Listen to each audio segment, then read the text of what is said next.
Good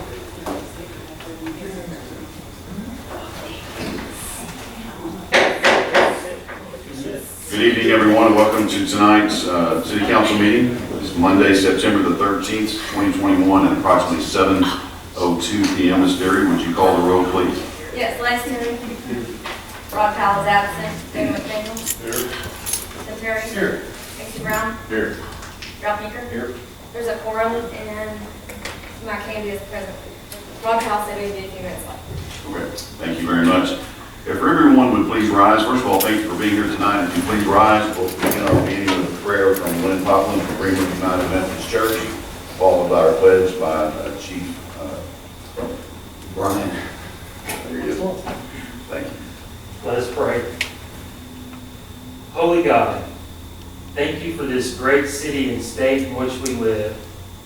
We ask your blessings on the people who have been called and entrusted by you to care for and lead this community in which we live, work, and play. Help them as leaders to not ask first, how do we fix this? But what do we need to learn? How might we need to change? To whom do we need to listen? And what would you have us do? Remind them, because we all forget from time to time, especially in the noisiness of what passes for political debate today, that they are not only leaders, but also servants, and that it is their responsibilities and ours to serve the common good of all.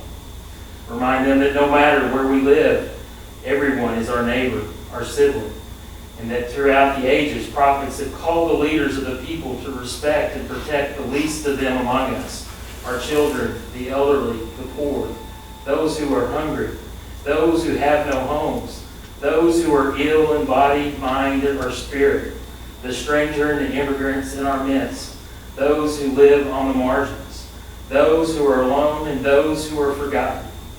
Grant them and us the wisdom and courage to know and do what is right and good and true. May they and we speak out when it is time to speak out, and listen patiently and receptively when it is time to listen. May they and we also be guided by the spirit of community, by the spirit of justice, and by the spirit of love. This we pray in the name above all names. Amen. Amen. I pledge allegiance To the flag of the United States of America and to the republic for which it stands, one nation, under God, indivisible, with liberty and justice for all. Thank you. Committee seat.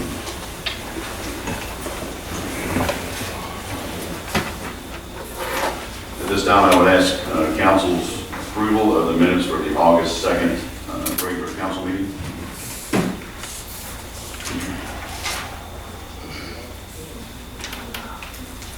I make that motion.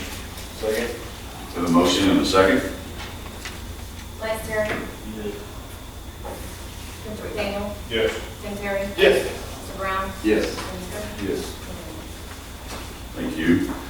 This time our agenda is the recognitions and acknowledgements. And it is my honor and privilege to ask Ms. Andy Taylor to step forward, please.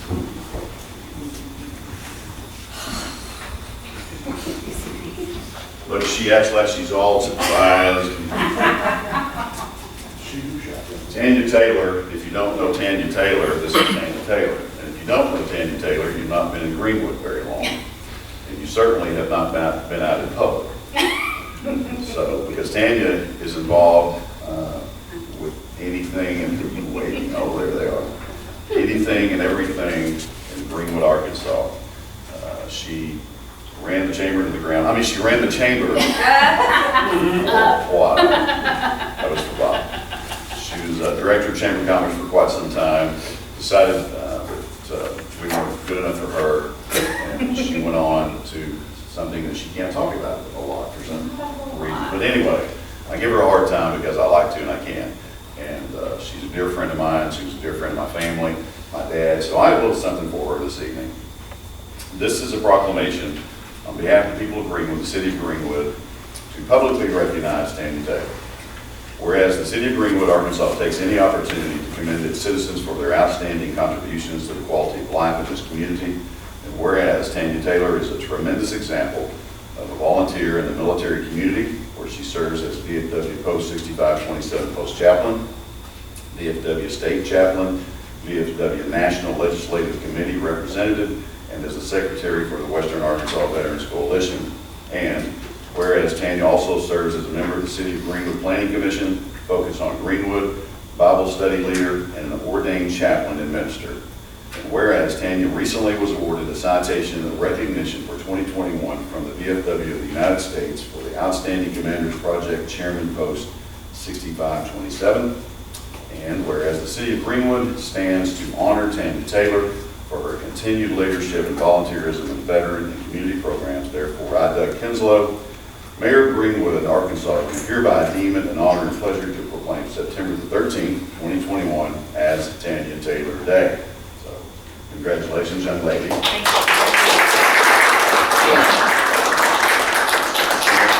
past, any close enough? In the past, as I give these proclamations out, I typically give the honor or the ability to drive as fast as you want to the city of Greenwood. Well, Our chief has instructed me that that's not such a good idea, because a couple of people took advantage of that. And we've seen you drive, so that's not happening. It's supposed to be a joke, so we're not doing that tonight. But we do want to give you the proclamation. We want to give you a pen. I know I've probably given you a few of those over the years. Her mom and dad are here tonight too, so give a big wave. And if you want to just hear somebody talking, just go just speak to her mom.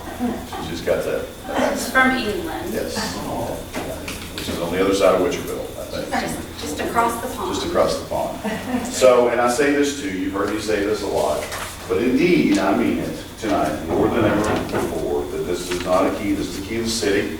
It is not going to open my office or the city hall or anything else, but it opens indeed the hearts of all the citizens in this great city because of what you do and what you stand for. And we love you, God bless you, and thank you for everything you stand for. Thank you.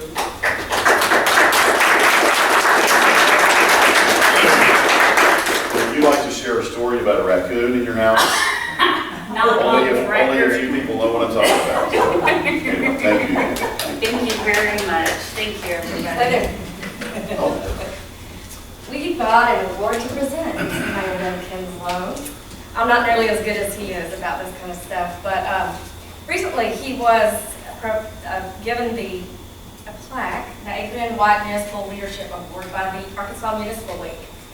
The Municipal League is a wonderful organization which Doug has been a part of for just about ever since he's been mayor. And it is an honor to work with him as he represents us at the state level with all things Greenwood. He was the squeaky wheel all the time for this bypass, and every time we were down there, he was talking about traffic relief to anybody he could. He has served on numerous boards over this time: Economic Development Advisory Council from 2017 to 2018, the Cities of First Class Advisory Council 2016 to 2017, Public Safety Advisory Council 2015, Economic Development Advisory Council Chair 2018 to 2019, and he also served on the Executive Committee 2019 to 2020 and still does serve on it. So this is for 6 years of dedicated service to the members of the Arkansas Municipal League. And I'm proud to present that to you. Thank you for all your hard work. Thank you. And you've been an amazing mayor, and that's a testament. Thank you. You're welcome.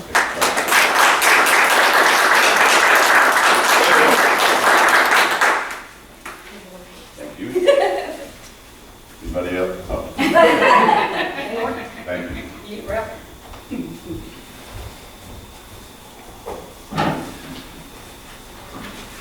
Okay. Next on the agenda this evening is committee reports, and most of these, if not all, are submitted email. Man, you can't leave just because you get a report. That's not how that I works. have to go back to the VFW now. Whatever. I have to finish my other meetings. Thank you, everybody. Thank you, Tammy. Most of the reports, I believe, have been issued through email. And again, as I always say, if you don't see something in there that you need to ask questions about, let us know, and we'll get with those that are in charge of those commissions. I think thought I saw Joe Goldstein, is he not, did I not? No. Okay, okay. John Bailey is here, Water Wastewater. Did you want to speak, John? If you got any questions, You got a question? Mr. Bailey's here from the Water Wastewater Commission. If not, we'll move on to the citizen forum. I have not, there are no signatures on the sign-up sheet tonight. Did anybody mean to sign up and did not? Yes, sir. Yeah, if you want to go ahead and step forward, if you'll state your name and address, and you have 3 minutes to address the council. My name is Stephen Pitts, and I live at 1019 North Evergreen in Greenwood. I had noticed recently that they are laying new sewer line down here on Dell Road.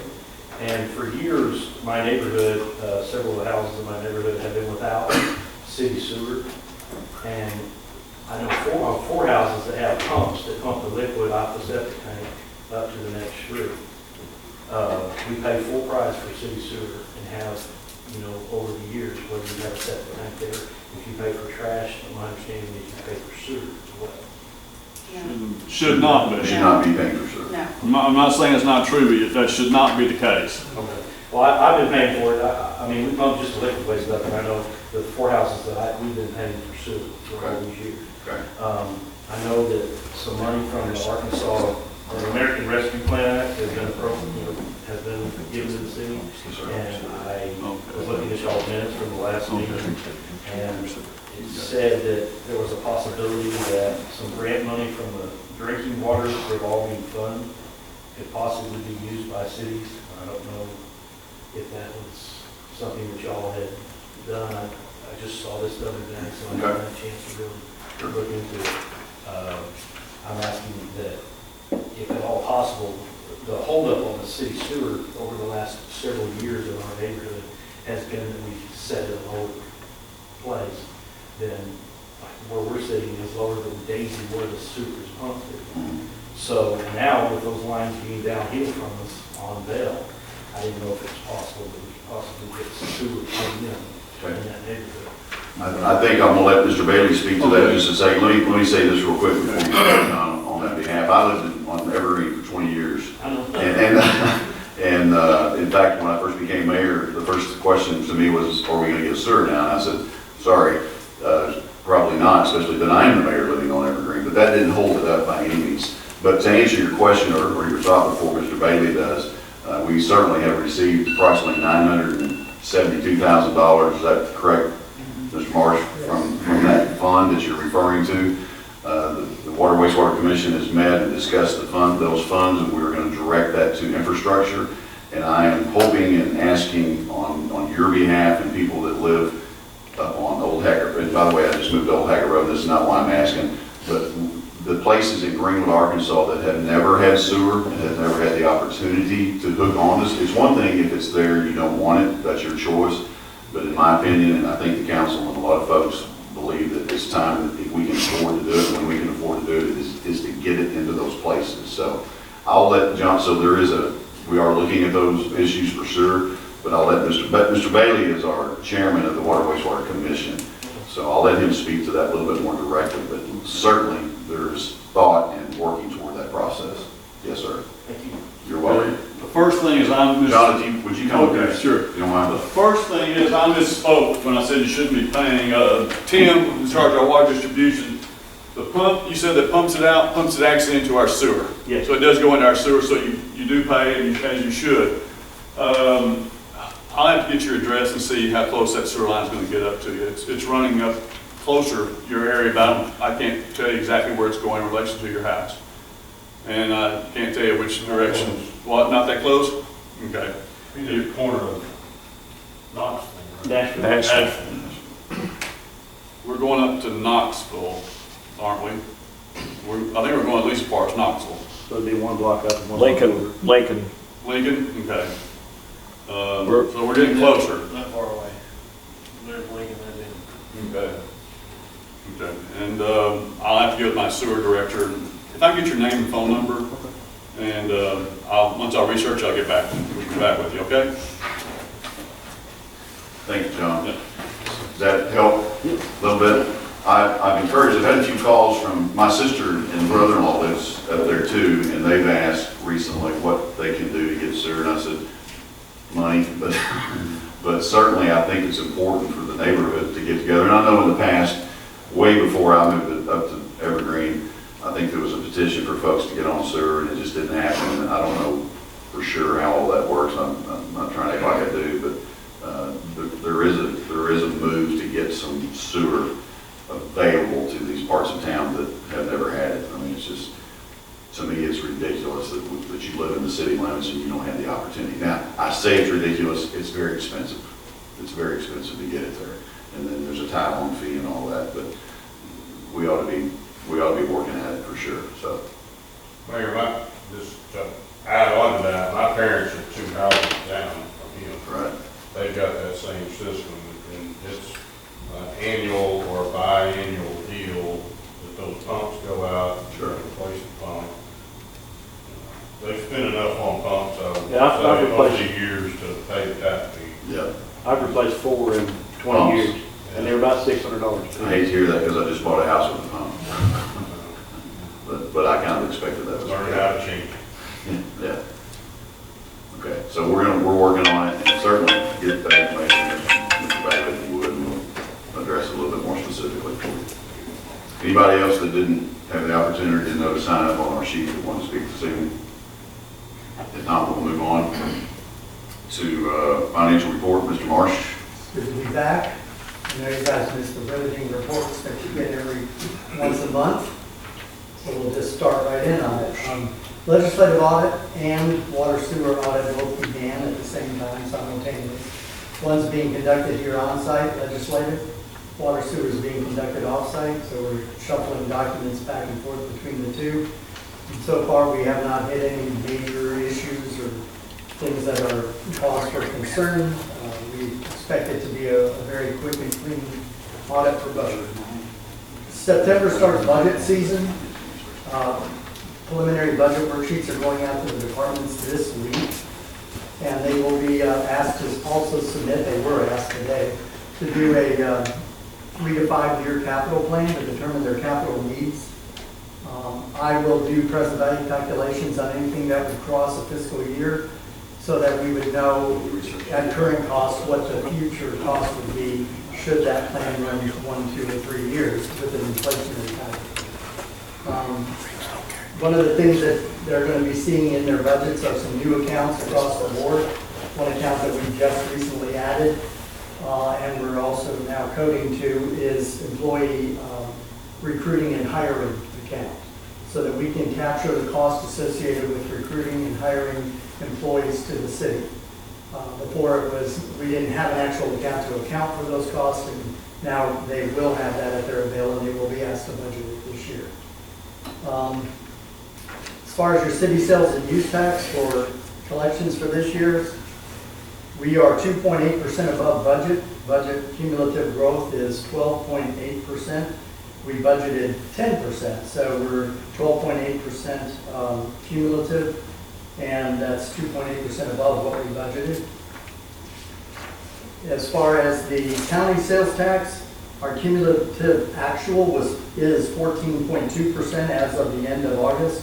That's 8.6% above budget. Our budgeted growth was 5.6%, so we're still watching that. That one seems to have a continual increase in its growth pattern, as you can see by the graph. As far as your AP summary of your A&P tax is concerned, we budgeted 8% growth for 2021, and right now cumulative we're 8.82. So we're right on where, of course, I will tell you this budgeted growth number came from the experts, the people that are actually in the industry, and they said that they're budgeting an 8% growth, and we're pretty close to it right now. I'm expecting that to stay pretty constant for the rest of the year.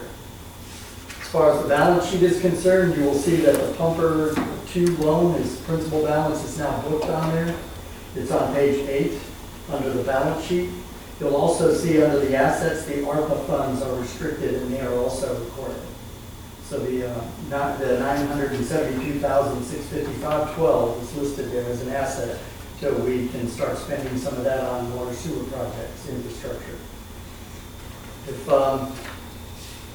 you go, there's a new report in there, it's an unaudited income statement, so I can show you collectively what the city's doing as far as this year, January 1 to 8/31, if we were to present the financials in a net income loss basis.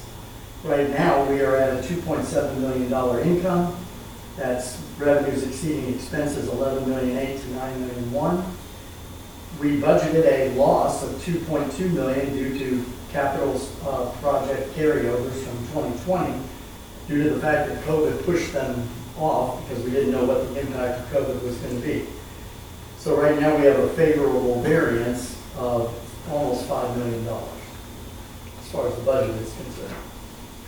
You will see on the next pages 14 through I think 27, that's the report of the financials unaudited for every department. You can see the revenues and expenses and the revenues less expenditures for what each department is doing. If you have any questions, you can come email me, call me, come by and visit.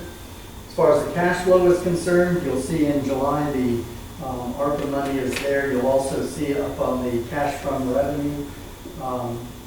You'll see on the cash flow statement both the fixed asset was recorded for the pumper and the long-term debt is also recorded. It's a wash basically for cash flow. I will point out though that we do have for the month of August, we have a net increase of $83,000.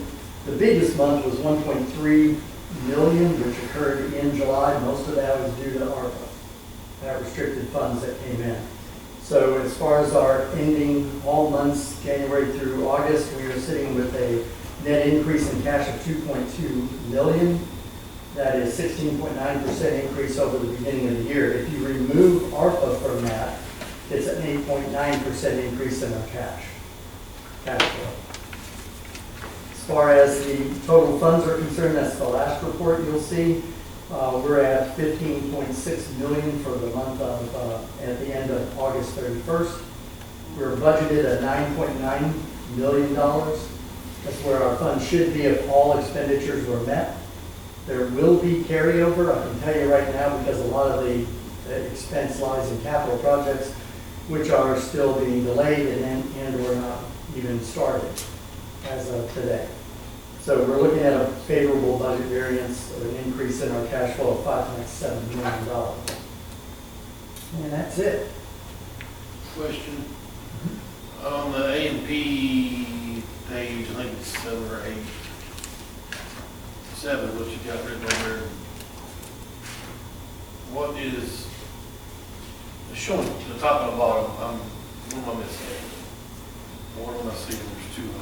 The top is the monthly, the bottom is cumulative.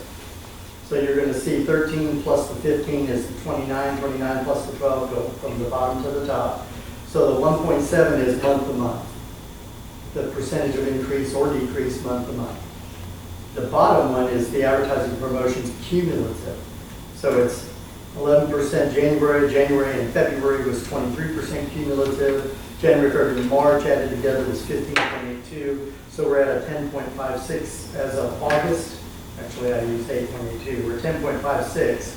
So our cumulative growth budget was 8.8%. So I'm expecting it to kind of level off there.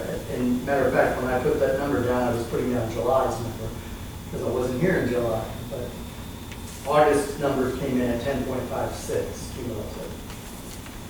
But we really, I'm seeing a wavering pattern on that. You'll notice August did some catch up because there's 23.21% over the previous month, over the previous year's month. So if you look at the far right, the total prepared food sales is $12,495,000 so far for this fiscal year. It equates to an average monthly sale figure there. So you're seeing that the percent increase is 92.93%. So that's since the 2018 fiscal year. So they're growing. They went from 1.79 million average for the average monthly sales to 2,082,000. And that's just so far for this year.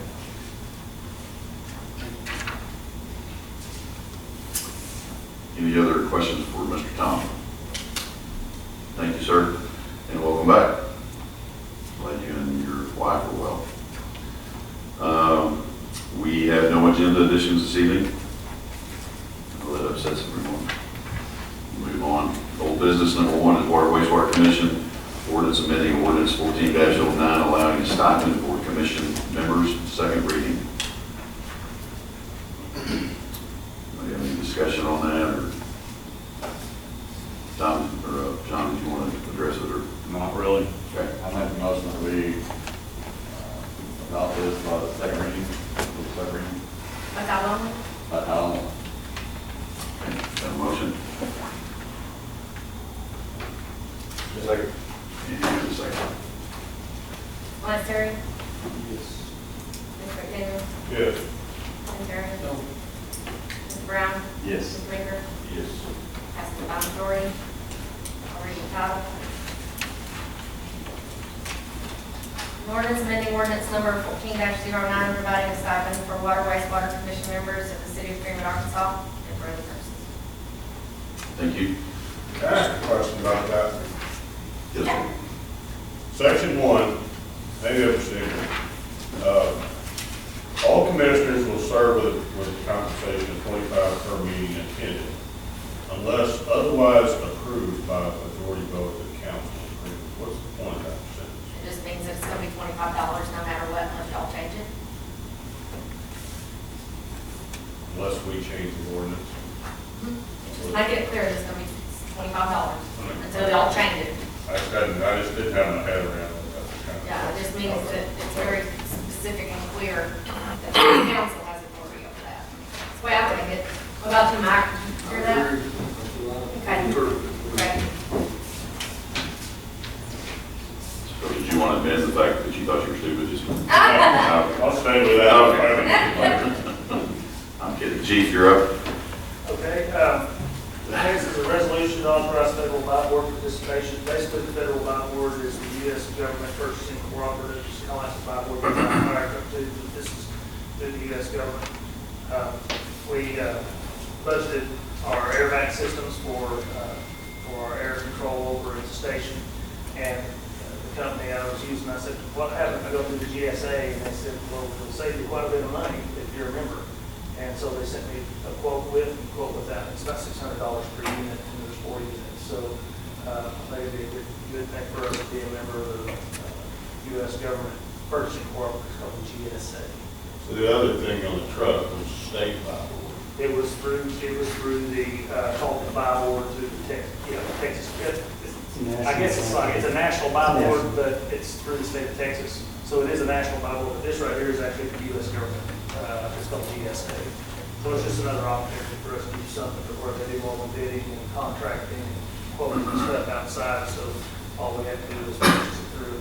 And we ran this through the auditors, and they said, you just got to get the council to approve it. No membership fee. Nope. I'll make a motion to pass this resolution. Second. Have a motion and second to pass the resolution. Lance Terry? Daniel? Yes. Tim Terry? Yes. Ms. Brown? Yes. Mr. Baker? Yes. Thank you, council. Thanks, Chief. Number 3 is Water Wastewater Commission. Again, also ordinance repealing ordinance number 492 establishing $500 sewer tap fee. Mr. Bailey, do you want to help out with this one? What is it? Or this tap fee? Okay, we were discussing the East Village subdivision and what we could do to help encourage building in Greenwood. And there's a $500, we charge $850 for a sewer tap fee. Actually composed of 2 things, $350 for a tap fee and $500 for an impact fee. The impact fee goes back into the 1990s, and when the finances of Greenwood were quite a bit different. And looking at it, the majority of us thought we could do away with 500. And in a few years, if we need to, we could raise the 350 up if we need to. But we really don't need the 500 today like we did 25 years ago. So You're saying right now that it's 850. 850 composed of 350 for the tap fee and $500 for the impact fee. That impact fee for many years helped pay for the sewer bond. It never covered it in a single year, but used to make anywhere from 25–50% of that bond payment back in the heyday. In the 90s it did. Do we have any mechanism besides this, that something that big, big manufacturing plant, whatever, something big that you need an impact fee for? You gotta build a lift station, you gotta do something.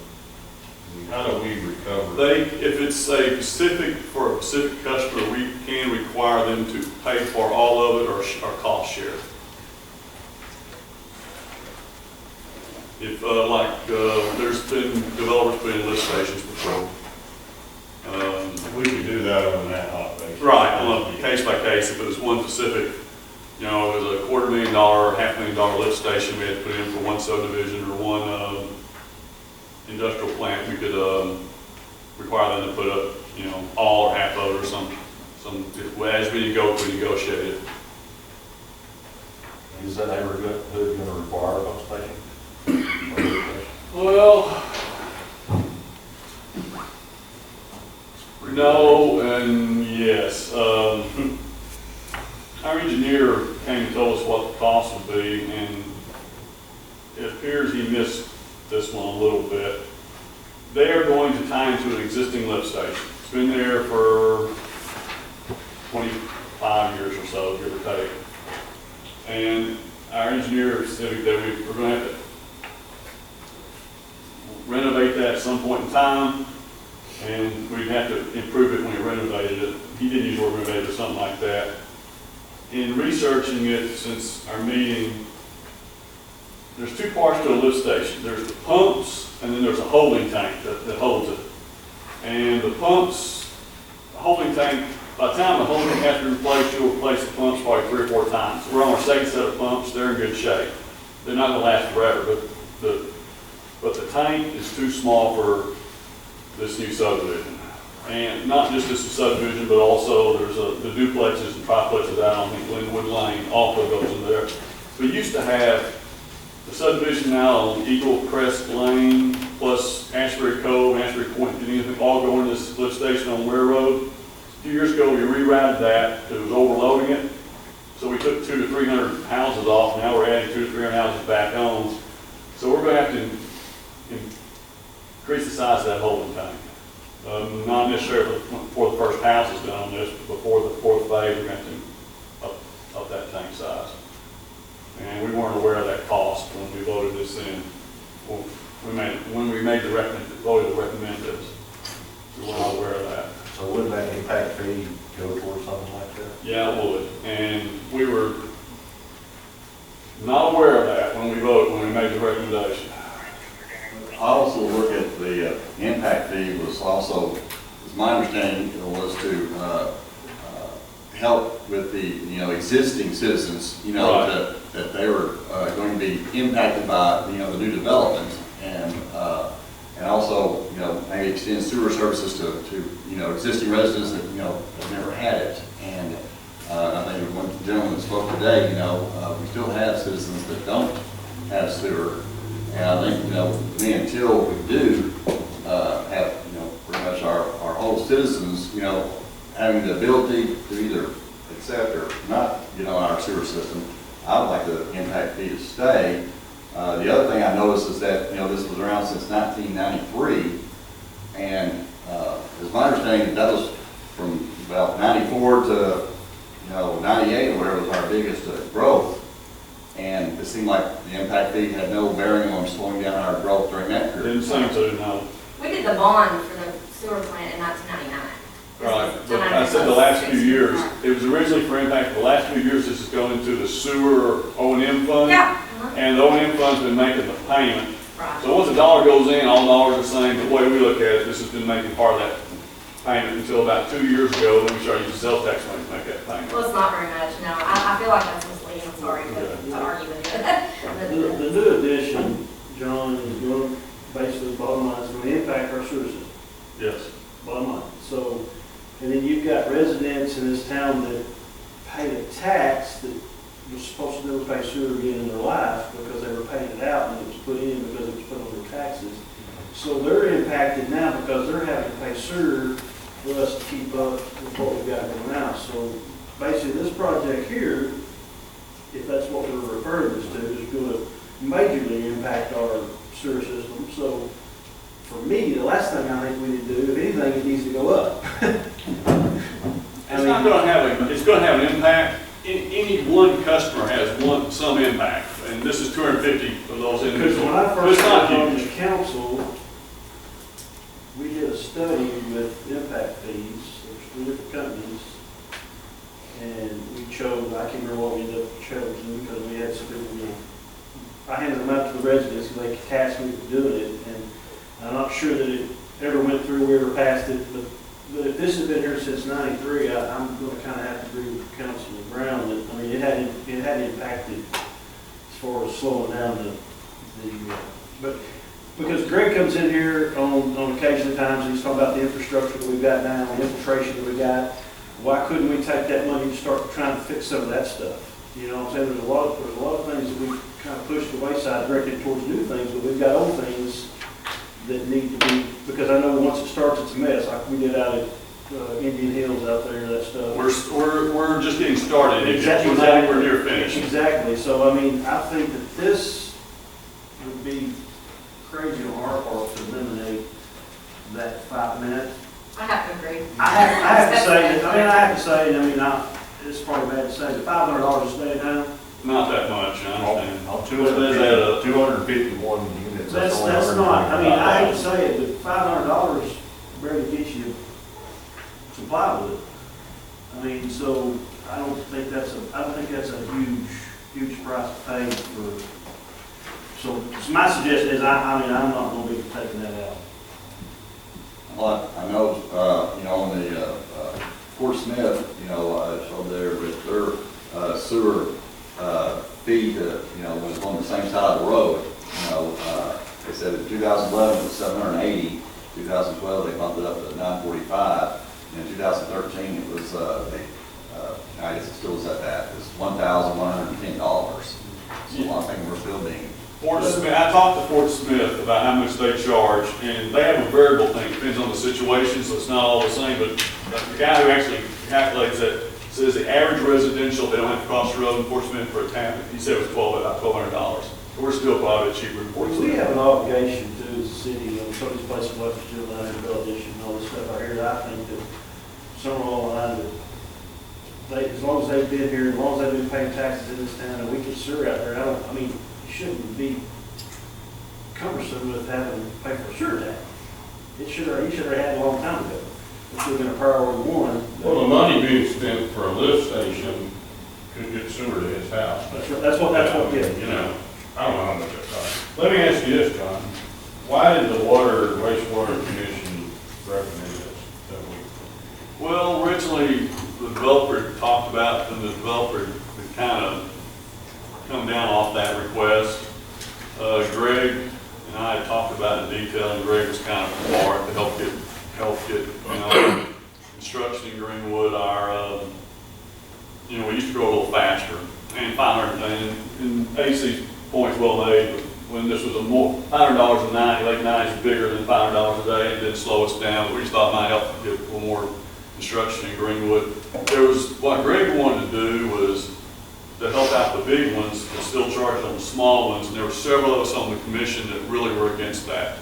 Because we need to keep the old part of Greenwood filled as much as we need the new things. It's equal, they're both important, but we're going to maintain a lot of money, maintaining water and sewer lines and roads in all parts of town, so we need houses continue to be built in all parts of town. So we want to keep everything the same. But 850 is the same, as long as mine is I want everyone to be the same. 850 is fine. We'll just get sewer up to his house a little quicker. So let me ask you a question about him. I assume if you ran a line up Evergreen, he wouldn't have to pay a tap fee. He's already paid a tap fee. If he's an existing sewer customer, I don't think he would. Right. I mean, it's kind of new territory. I mean, I don't know how many of those there are in Greenwood, but I would assume he's paid a tap fee, because they're tapped into our system. I know a few places where they're downhill from the sewer and they have to get up to the sewer. I know a few places, but what he described, I wasn't aware we had anything like that in Greenwood. The line is over by the fairgrounds. It's running. Isn't that which way you're? I think it's on Daisy. And I'm going to meet with Mr. Pitts and go out and he's going to walk me, because I'm not familiar with a system like that. It's kind of unique. That's not common in Greenwood. I hope it's not common, for I've heard anything quite like that. How's the little drop on the street just dropped out? I think there's a couple of systems up that way. Up that way. There's at least four, there's four on that corner. Yeah. Yeah, it's not, basically, got a builder trying to do it cheap on the up front and cost more on the back side. I mean, what it sounds like. Okay, if y'all don't want to, I mean, I'm fine with that. And personally, if I know about having to upgrade that sewer lift station as much to the extent we're gonna have to, I might not have voted for this myself, to be perfectly honest. I'm not for getting rid of it. I tell you what I would like to see though, because we're always trying to figure out how we're gonna do things, is I'd be kind of intrigued to keep up with this and where this money goes and what it does as far as the. It's been, we used to just have one sewer fund. And then we got the sales tax money for capital, that changed things. This money is going into the sewer O&M, which is the operation side. Until about 2 years, 18 months, 24 months ago, the sewer O&M made the debt payment on the sewer plant, which only about a year or so left of that, a year or two. No, 1 year, and about 1 year left. And so until then, now we start using sales tax, because it was getting tight, we were going to have to raise, sewer rates on people. We didn't do that. So, it went into O&M, and O&M was not used for improvements, but it did make, O&M did make the payment on the sewer plant, which was a capital improvement. Seems like it should go with a capital improvement fund. I agree. That's what it is. Until developers came to start talking about some assistance in areas, I wasn't even aware there was a $500. It'd be kind of like a sidewalk fund thing. I mean, you've got the sidewalk fund, the money goes in there, that's what it goes for. But I mean, like Daniel said, I mean, if you go into, not really restricted, but I mean, into a fund for the capital improvements and maybe some new lines or that lift station or, that type of stuff. I mean, I think it would be. This fee used to go into a separate account. Right. And then when we consolidated all of our And I don't think we accounts. should do No. Let me clarify something. All expenses run through water, O&M, and sewer, O&M. City sales and use tax transfers money over to cover certain expenses. That's how it's operating right now. It's not restricted one way or another, but everything they code to water and sewer. City sales and use tax then covers back the money to offset certain capital expenditures and other certain expenses, one of which was an operational fund to sewer for $200,000 a year, which you approved in the budget, to help them stay profitable. Because by law, water sewer has to stay profitable. That operations has to, if they start going into debt, and not a debt, into a loss, then they have to be looking at raising rates. So they're going to become $200,000 richer once the bond's paid off, because sewer is paying, sewer O&M, regardless, even though it's being covered by the city sales and use tax, by that operational $200,000, is going to become $200,000 richer next year, which is going to make them that much more profitable. So we can identify it however you want, but it's not specific to city sales and use tax. It's still water and sewer's expense. I'm just saying on that tap fee, that $500, it's an impact fee. I was just saying, just set it aside, like what Dan was saying, for capital improvement. I didn't know if that's possible. Well, it seems like we've shown that, everywhere we have extended sewer into the parts of Greenwood that haven't had sewer, empty lots, that built houses on those empty lots, because they had access to the sewer and stuff. So I think it's not only going to benefit the existing residents there, but also it could promote, growth of the lots that have been vacant. We will eventually have to upgrade that sewer plant. Towards Smith's had that problem for years. The sewer plant that's outdated or whatever. Since this goes through, it's going to impact. I don't know if we'll ever save enough money to do that without a bond, you know. Probably require a bond, yes, it would. Whatever we got, we don't know. I don't have a problem, John, when I'm doing it, so it's not that big of a deal. I mean, I think it's bigger, but I can go with it. I think it is a big deal personally, and a couple of things I think you need to remember, everybody needs to think about is two. One is, do we want to grow? Because if we don't want to grow, that's what impact fees are for, is to slow growth. It's just, you can talk about putting it aside and using it for infrastructure at a later date, that's a different thing. But an impact fee is to slow growth down. If you want to grow, you try to do some things that other communities are doing to get people here. We have all sit in this room, night after night after night, talking about what to do and how to get people here to build homes. I mean, if I'm dreaming that, somebody needs to wake me up. And we finally have enough, and I'm not saying this is not going to happen, this one or another one. By the way, the last time a subdivision was built was the Oak subdivision, which is still not full. So growth has not come to Greenwood, Arkansas, per subdivision. It's just not, because we may be still cheaper than Fort Smith, but we are not in Fort Smith. We're down here. We've got to do something to entice builders to come to this area and build homes. I went to a meeting just last week with the mayor of Fort Smith, the city, the chamber director, and the mayor from Barling was supposed to be there, could not make it to hear the impact of the training, I forget what it's called, Bob helped me here, the flight training that's been accepted that Fort Smith is going to make on this community. It's billions of dollars. I don't care how you look at it, how you shake it up and sift it, that's going to happen. So if we don't want people to move here or people to build here, then we need to stick with our impact fees and keep churning it and making it more expensive. We have a reputation in this community of being hard to build in, expensive to build in, and very restrictive to build in. I think it's important that you not just look at the negative impact that would have on our sewer system, but the positive impact that would have on our economics. There's no way, as I recently heard, that 251 homes, although it may take 5 or 10 years to build, that everybody's going to hop on the traffic relief, go to Fort Smith and work and get back on the traffic relief and go home out there and never spend $1 in Greenwood, Arkansas. That's ridiculous. Nobody here said that, but I've heard that. So that 251 possible homes for our community is going to be huge. And when we talk about $500 not being much, you're right, it's not. It's not that much to a developer. And in my opinion, it's not that much to the city of Greenwood. And I'm not throwing stuff away, but you got to make some concessions for somebody who want to come here and build. I think we're already stated that we're cheaper than Fort Smith. We're not in Fort Smith. And that, Can I say something? We're not less expensive than Fort Smith. Sean Lynn and I built 2 houses in Stoneshire in Chadwick Crossing. But if you jump to the mic, please, Mr. Lloyd, I'm sorry.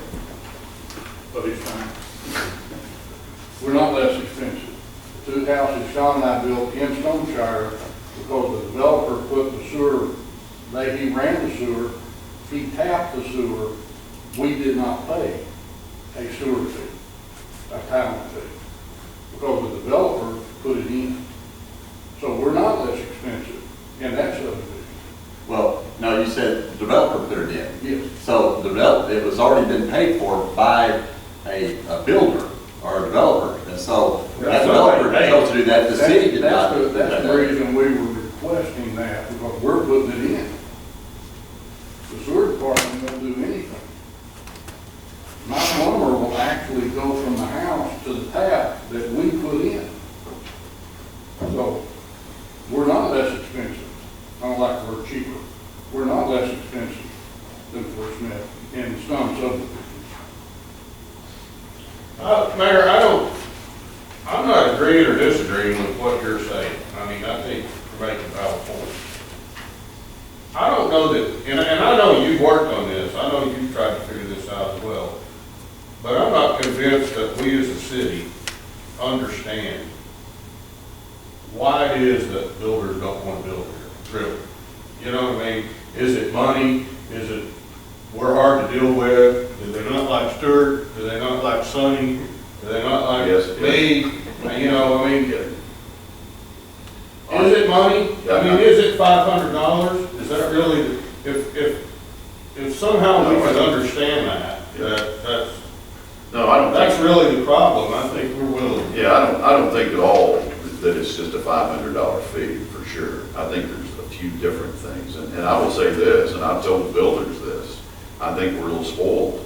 I think when we live here in our own community and we think we can get something somewhere else and we can't get it here, and I would include myself in that. I mean, I'm not a builder, but I think there's a multitude of things. You're right, I've been working on it ever since I've been in office. I mean, I'd almost like to see a committee, a focus group, or something that you could put together that tries to drill down to this. Well, and unfortunately, you know, I had, and I don't know, I think you were there, Mr. Lloyd, I should call you buddy, but anyway, we met a couple of years ago, 3 or 4 years ago, got them all together, as many as I could, and said, tell me what's up, tell me what's wrong, tell me what we can fix, and if you don't want to do it publicly, come back. And I had one come to my office after that. So, and they may not like me, I don't know.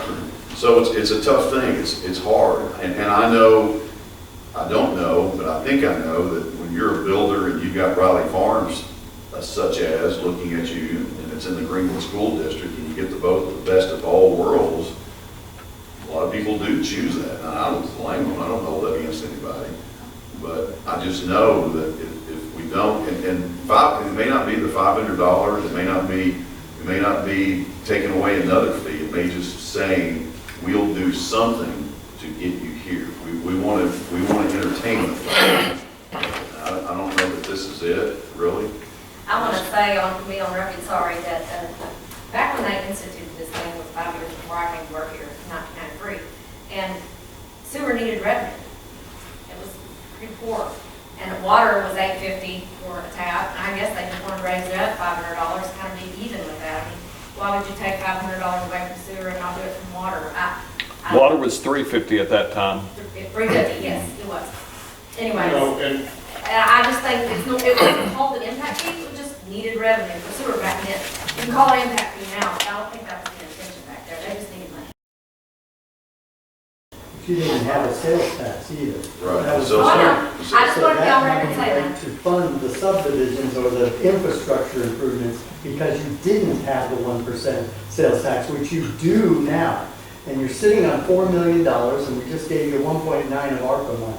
Now, ARPA money is to be used to develop infrastructure that will free up the other money to be used for putting sewer lines into other systems. So $500 or $125,000 right now, and then look at the annual sewer taps that you get, is immaterial to the whole big picture.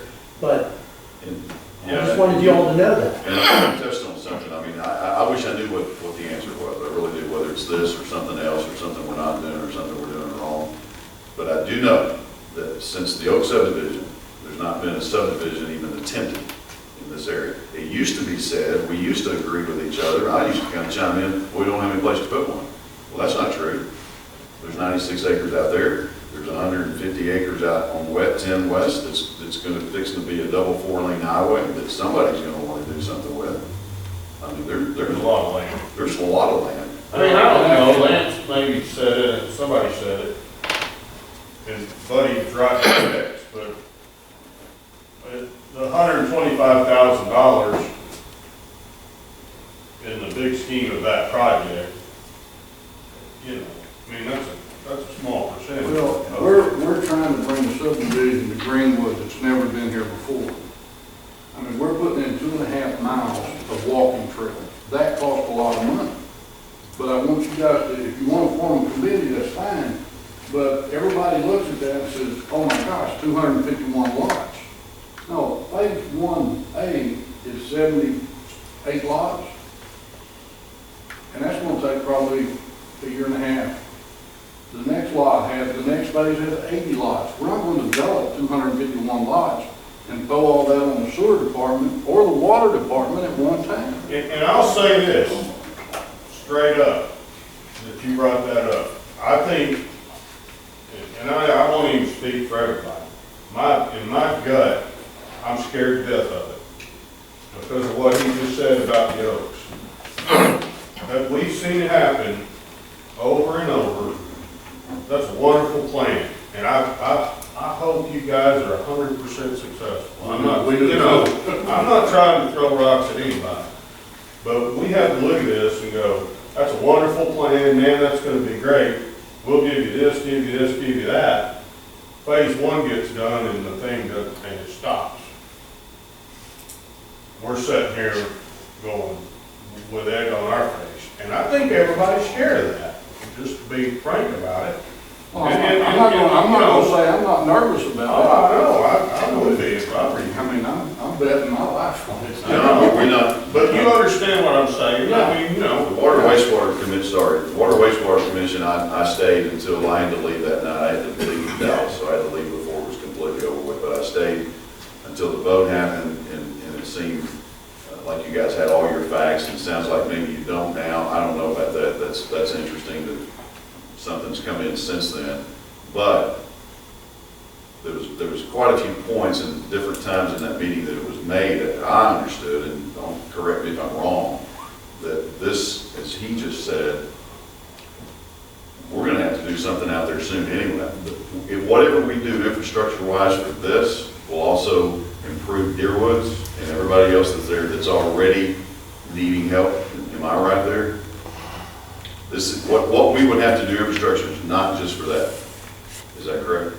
No sewer improvement, anything to do with this, like any effect on anything further down the line. There are some things we're doing for water that will help them, that will also help Deerwood. And we're not asking, there's no financial thing with Deer, we're talking about water, just sewer. I tell you what I'd like to see us develop as a city is an incentive program of sorts that says,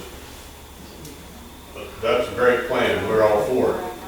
If you build that, when it gets complete, we'll write you a check back. To me, that's what this is. Instead of our, and I understand everybody's taking a risk. If you're a developer, it's a risky world. But if we do these things and we give incentives, then we have to build what John's talking about, and then the thing doesn't get completed, everybody's upside down. If it was all built at once, yes. As he just said. You know what I'm saying? Maybe, and I don't know what that is. That's something, somebody would have to really talk their way through that, but. Well, They've done in a lot of cities as a rebate type program, whether it's taxes or fees or whatever. If you do these things, then this is rebated back to you. That way everybody knows they're covered. Right. Nobody spends money, the city doesn't spend money up front that's at risk. I don't like a But bond. if the city gets something. I don't like a bond. You do this and. Yeah. 500 times 251 is 125,000.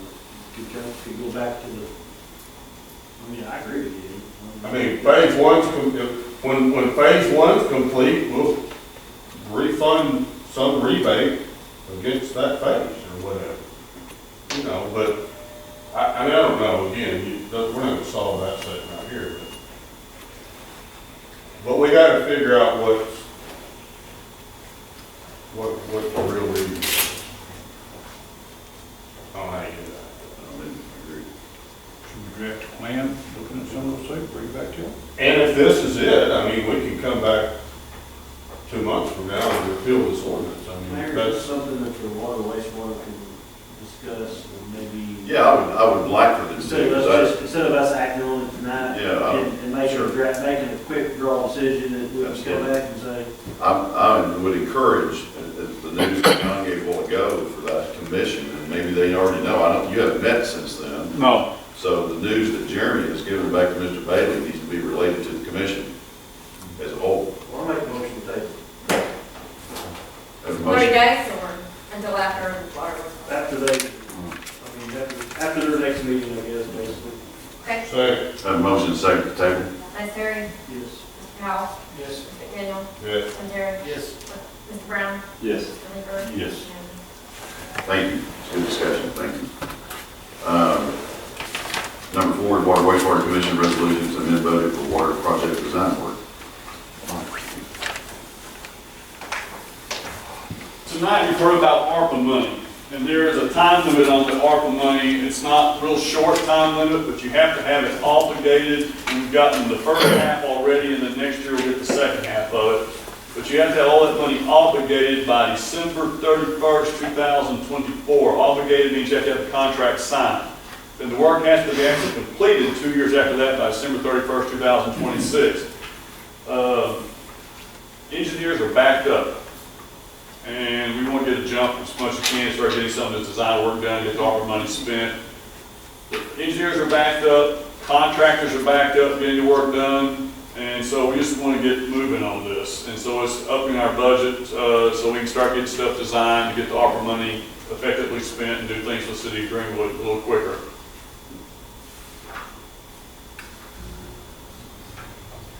I'll make that motion. Second. Motion Do second. we have anybody in mind, I mean, since all our engineers and stuff that we normally use, I mean, it takes them forever, it seems like, are we looking maybe outside the box? Because, I mean, we're still working on the. I've done a little research, and all the good engineer firms are just as backed up. And until until some of this money's kind of slowly loose, on the water and sewer, I know that the other city, like sidewalks and parks and stuff, the water and sewer, it's starting to speed up a little bit. They got real backed up a couple of years ago when all those floods and all these sewer plants from other towns got saved into that. So we've seen a little improvement in stuff getting designed, not as much as we'd like, but I've done some research, thought maybe one engineering firm do water and another do sewer. You don't want to split them up because, you know, then things get mixed up. And all the good firms are just as slow. I don't know about, mainly using them locally, but I mean, if we have to, but Tom mentioned earlier, we got a lot of projects, seem like the projects we always were waiting on engineering stuff. Design, yes. Constantly, so, Yes. it just, I don't have a problem with it, I just think, I mean, How do you get it how do going? you get it, how do you get a little more fire on it? Jeremy, and I know they're only one company, but Jeremy Hawkins is aware now. Jeremy has announced at that meeting at the Water Wastewater Commission that they had just hired a new. Just hired a lady from Greenwood. From Greenwood, so. So I mean, they're trying to, they see there's a lot of work coming. They're trying to do it through, increase their This capacity. may be far-fetched on my part, which I may be correct me, but can we require a time limit on some of that stuff? When we hire the people? We can and have in the past, You know what I'm saying? I mean, but I know some of my stuff I have to do. I mean, after so many calendar days, they start getting $500 a day for not getting done. Right. You know? Daniel's right behind you, right? Like, Kind of like us, when you put the time on it, also raises the prices. Yeah. we also stopped them when COVID-19 came Yeah. out. And Basically, we put the we've had brakes on all of our spending. We've had three things hurt our project completion on the water wastewater side. First, for a while, we didn't know how much money we had. We heard read in the paper we're missing a bunch of money, which may or may not have been true. You know, we didn't know, so we didn't do anything, so we didn't know what kind of money we had. And now we got Tom, we know exactly down to the penny what we got, so that was our fault. Then this flood came, and places like Mulberry had 8 foot of water over their sewer plants, and Walking Root had to take care of those people first, and we didn't want the same, consideration if we had tornado in Greenwood again. And then COVID hit, and only in the last 6-9 months, that I've noticed they're getting a little quicker. This impact study, the subdivision, they did in 40, this is not as much as a big, huge design project, in fact, but it was some work, it was a fair amount of work. They turned around 45 days. And the main thing was we wanted to make sure that sewer line from around Oak Street, that would handle this. And Jeremy did an excellent job. They had survey crews down there checking pipe diameter, checking slope, checking everything. And that was the main thing. We want to make sure that line, and we're 99.999% sure that line will take care of this. Did an excellent job on that. I don't have a problem. I just know one of the famous lines up here, we're waiting on engineer. Yeah, that's not untrue. But we do see it's getting a little better. A little. all right, thank So you. this Yes, sir. resolution is to basically waive this $5,000 limit we have, right? And allow them Not to. waive it, but anything over 5,000. I don't think that applies to professional fees. Right. And this is just for This one project, the Deerwood subdivision pump station? No, it has nothing to do with them per se. We're developing a project list, and we're going to have our first meeting on exactly what's going to be our next meeting. Greg, Tim, and I will sit down and bid up projects, and once we identify which project, we're going to get the first ones to Hawkins and Weir before the end of the year and want them to get working on it. And things like fully designing getting the water line to the splash pad, we may pick up more of that cost than we originally planned, which was ARPA money.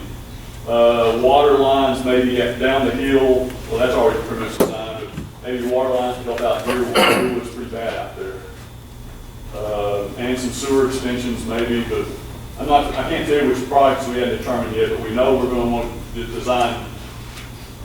designer going as quick as we can.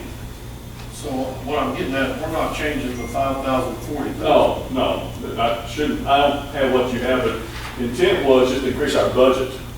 So for increased professional services in our budget, so we start getting design work done. You're approving an increase to their budget. Budget, it should be a budget increase.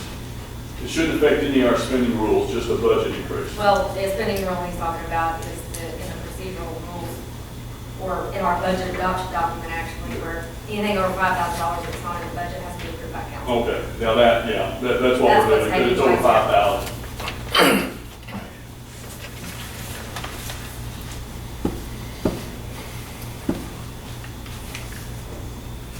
Les Terry? Ms. Proud? Ms. Daniel? Yes. Tim Terry? Yes. Ms. Brown? Yes. Baker? Yes. Jones? Thank you. Number 5 is Police Department Chief, resolution adopting nepotism and background investigation policy. Mayor, Council, Mr. Area. I'll try to make this a short roundabout explanation. I think you know how this got started. Basically, my nephew lived in New Jersey. He has two bachelor's degrees and came to initial retirement. In the past, there's been relatives hired. Pete Jackson hired his brother-in-law, but there's been hires in the past of family members, and we never had that as a policy. And I think we explained to law enforcement that it's a tradition. I have my cousin's boy is a state trooper. My nephew, I have another nephew that's a state trooper, but it's a family thing, kind of like with firefighters also. But recently, with everything that's taken place in the United States, the search for applicants has become very difficult. Where we used to get 50 applications for an opening, we might get 7 or 8 now. This last go around, we did get 7 applications, and 2 of the 7 showed up to the fitness test. One of the 2 didn't make it a quarter way around the track before I thought we were going to have to call EMS, so we were down to 1. That one that came to the background had a protection order for something that happened with his girlfriend, and he wasn't eligible to be hired. So we're down to 0 with 3 openings and trying to find people. So we had Eva Mayhem, who's a CID investigator, travel to New Jersey to do my nephew's background. Typically, obviously, in the past, we've always hired people from either Arkansas or Oklahoma that's within travel distance to do his background. You have to travel to a location where they reside to do the background. Unfortunately, it's been to Alaska. I don't know that I'd want to go that far unless we just didn't have any applicants nearby. And what I did tell the mayor is obviously if we had 2 applicants and they were basically on the same level as far as backgrounds and, say they both scored or say the Arkansas person scored 89 and a person in New York scored 91.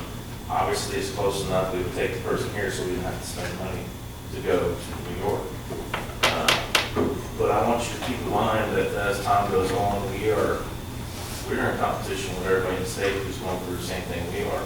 Where state police used to get 1,000 applicants, now they're getting 250. And Fort Smith has so many openings right now that they can't fill. But it's just going to be a competition from here on out for the very few applicants that are out there that want to still be in law enforcement. And I am gonna come to you, I don't know how we're gonna do it, but if we don't raise pay, I don't think that we're gonna see the applicants. I've seen the numbers drop the last three application processes where it was 8 and 7 and 9. And as far as people passing the backgrounds, it's, we're allowing a lot of things to slide that we didn't used to. Now, there's other departments are allowing a lot of things to slide, and I'm not gonna do that because I'm not gonna put the safety, the financial security of the city in jeopardy by hiring someone that shouldn't be a police officer. And believe me, there's departments out there that are hiring people because they have to have bodies that shouldn't be in law enforcement. That would have been law enforcement 10 years ago. But they're allowing a lot of things to slide just to get the bodies because people just don't want to be police officers anymore. Even Marlton just upped their pay to $41,000 to start and $47,000 as soon as you get out of the academy. Our guys, if our patrolmen have been here for 10 years, they're still not going to be making even $45,000. You just see Fayetteville's getting a $10,000 sign-on bonus, and their pay is way up there, higher than what Marlton's is. But it's, I've got 2 years left, and I've got a headache just thinking about the next 2 years if someone else leaves. Fortunately, I was able to get my nephew to come down here. Like I said, he's got 2 bachelor's degrees, and I mean that's more education than any of the people we've hired in the last 20 years I've been here. Bull was one of the guys that applied a while back and pulled his application because his boss gave him a raise after he found out that he was applying here. Well, we called him and actually talked him into applying, and he's one of 3 that are at the academy right now. And we actually were able somehow, and I think it's only because she graduated here, was able to snag a female officer that just graduated the academy for Springdale a week after she graduated. But she lives here and she wants to be back here, and that is the only reason why we're able to do that, because they surely pay a lot more than we do. And Gallon is a Greenwood boy too, and Barry hired him a ways back, and he's one of the 3 at the academy also.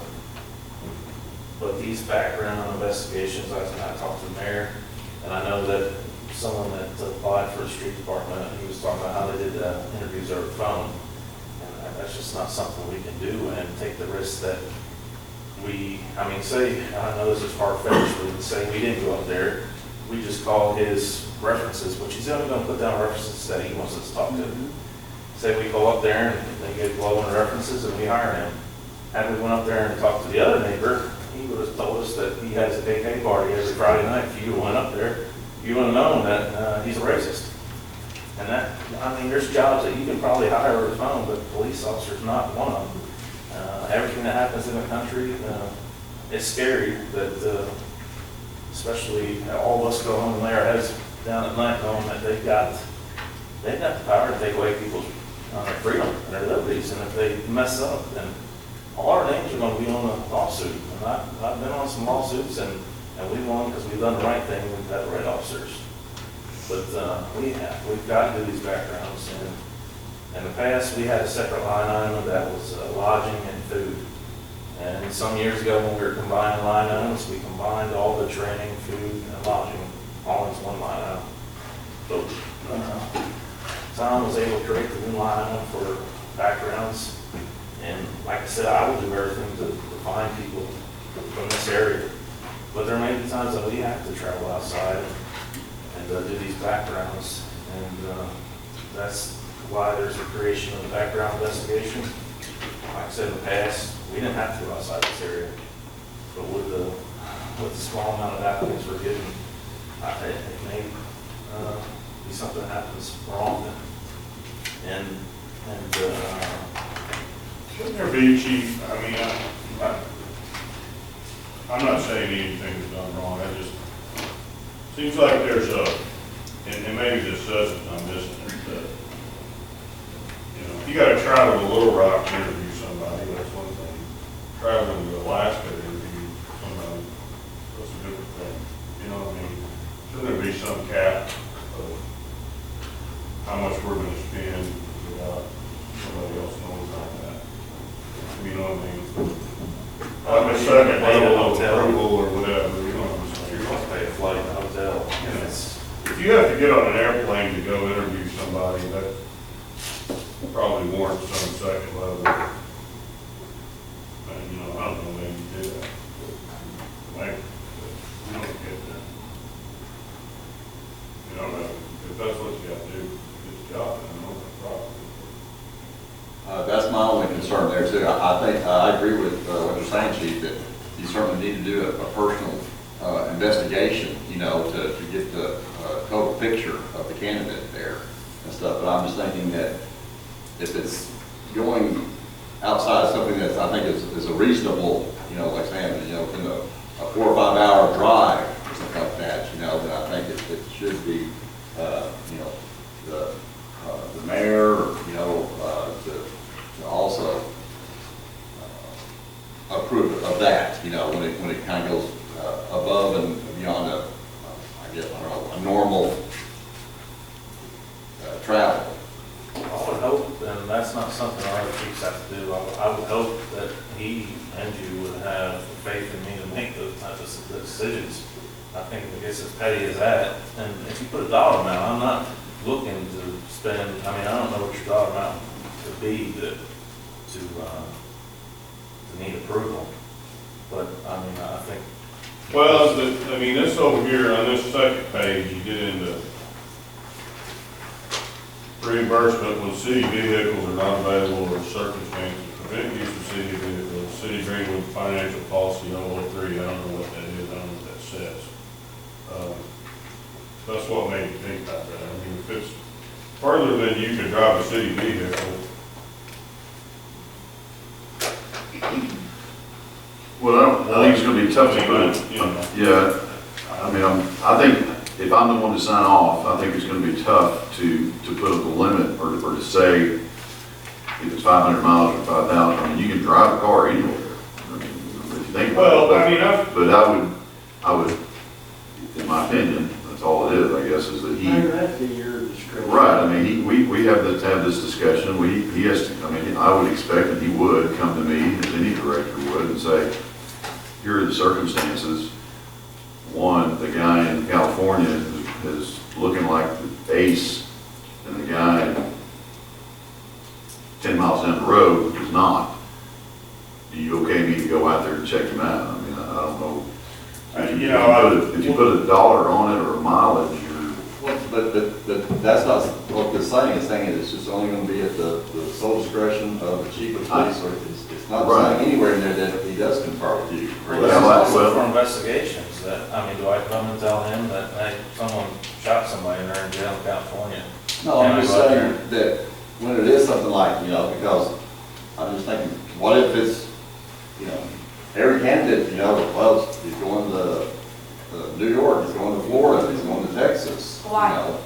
The bottom of the day, the deal is, regardless whether I like it, you like it, Will, Doug has, he has a say in everything that we do. So, as far as the administrative side of it, if you've exhausted all your avenues locally, and you send him there, he has the right to know, because he's your boss, bottom line, to know where you're going and what you're going to do. And if you just say, hey, I've exhausted everything, this guy over here in New Jersey or wherever, he's my prime ticket, and hit man right there says, hey, then I don't have a problem with it. I don't, it doesn't bother me one bit. But just as far as just up and saying, well, I'm going from there to do this, I think it needs to go through him. He needs to make that decision, because at the end of the day, he's going to be the one that has to answer for it. So, there's nothing against you, no disrespect, not that we don't trust you, but that, at the end of the day, that's nothing to do with it. But once we've exhausted all of our avenues here, and you have to reach outside that box, that's great. I don't have a problem with that, but it needs to go through him. how about this? How about there's some sort of, whether it's me sitting there or whoever's going to be sitting there someday, that if it's out of state, I mean, that seems to be kind of simple. If it's out of the 4 states, Yeah, whatever, you get the mayor's good to go, and you're good to go. That's you got our reasonable. Arkansas, Oklahoma, Texas, and Missouri. I mean, that's a short shot. The difference between Arcoma and Lake Village, Arcoma is just a few miles away. Right. Well, it's nice to have communication, because like when I presented a check for these expenses and I had no idea, you know, I've got to know what I'm signing. And when I know that it's chief's That'd be a nephew. good idea. I'm like, If well, people who claim they're committing crimes, you probably should have that knowledge. right. So That's can called we, defamation. Just so you know. so on the third paragraph down, can we insert the mayor, police, chief of police in the policy? Do what now, Chief? I agree. What's that What'd you just say? about calling? About defamation on him? Yeah. What was it? Anytime you accuse someone of a crime, and there hasn't been a crime committed, Yeah, and you're putting it out in public, it's defamation. well, that wasn't public. That I was referring to. That was in-house. Three different people told me. And I think the city attorney will say the same thing. I don't know what you're referring to. Daniel, would you like to tell us? I don't want to be There's involved. one of them right here. He's not public. So you're. He's the city council. You're using city information outside of a meeting to do city business? I don't like being accused of crimes. If you got a question, you can come ask me. I didn't accuse you of any kind. All right. Okay, let's move on. What's your suggestion? I was just suggesting. Or somebody said about his signature, I'm sorry. I was just suggesting that if he's exhausted all his Right. news here, and then he has to reach out farther than Arkansas, Texas, and Missouri, I mean, it's not the end of the world to go somewhere, it just needs to be okay, just so that So would you we're not like, having this little conversation we're Right, having here. communication is nice. would you like to have The that? dudes. So is this just to go interview applicants, or is this also going to mention investigations? Yeah, it could be for investigations also. That's why I asked about that. Well, I'm just saying, it says background investigation, you know. Well, Well, I mean, to this your, particular policy is for to your deal with the investigations, I can get all that, dude, I totally get it, but at the end of the day, it's not like you're relinquishing, or anything like that. I'm gonna need to go out of town for an investigation, it's not like you're sitting there spilling the beans on what's going on, I mean, but at the end of the day, it don't matter, because he's your boss. he's gonna know. That's what I'm saying, I mean, I just, you know what I'm saying, though, I mean, it's just, I totally get it, and I think I'm very good at calling him when something's going on. Who knows that? I think Rod's suggestion, add mayor to the third paragraph. It would solve a lot of these problems if we added mayor to the third paragraph of policy. So you want approved by the mayor or chief Mayor of slash police with the police mayor's chief, permission, or what do you want? and police chief, and chief of police. Because it says, outside the city of Greenwood or immediate surrounding area. Arcona is the immediate surrounding area. Right. Anchorage, Alaska is not. Why is not? I mean, you know. you gotta have a little common sense, Not folks. really. Like, There's gotta be some common sense in there. yeah. But at least there's two eyes, anytime there's, Chief of police, their designee, and the mayor. Right. I don't even know if you're going to Alaska, he does. I mean, So what's your, somebody's, Just right there after his or her designee, comma, and the mayor. I can tell you I'm not going to Alaska, that was just. You go up there, all right, so we got this. Right, approved by the mayor and the chief of police and or yeah, designate. Promise. You have that language? Yes, Or- they'll probably amend it, they've got the word file on it, I'll just have to, Okay. Good, yes, sir. One thing to remember is that it is a line item now in the budget. So you will see what he's anticipating his cost to be. Right. And you will approve that budget, and he will have that as his governor, if you will. So anything above that, he's going to have to follow the protocol. So Anchorage, Alaska, or Hawaii might bust that budget. Just so you know. The mayor gets $5,000. Which means he has to go there. Already then. And you can't take the mayor to Alaska. I'll make a motion to approve this resolution with that change. With that amendment? First, you're talking about the background one, right? I don't know if you have any questions about the. I really don't. The nepotism just covers basically that, the family member can't see. I read it pretty good, and basically, I mean, I don't have a problem with the working, I mean, as long as they, the nepotism is added, it's not something that was changed.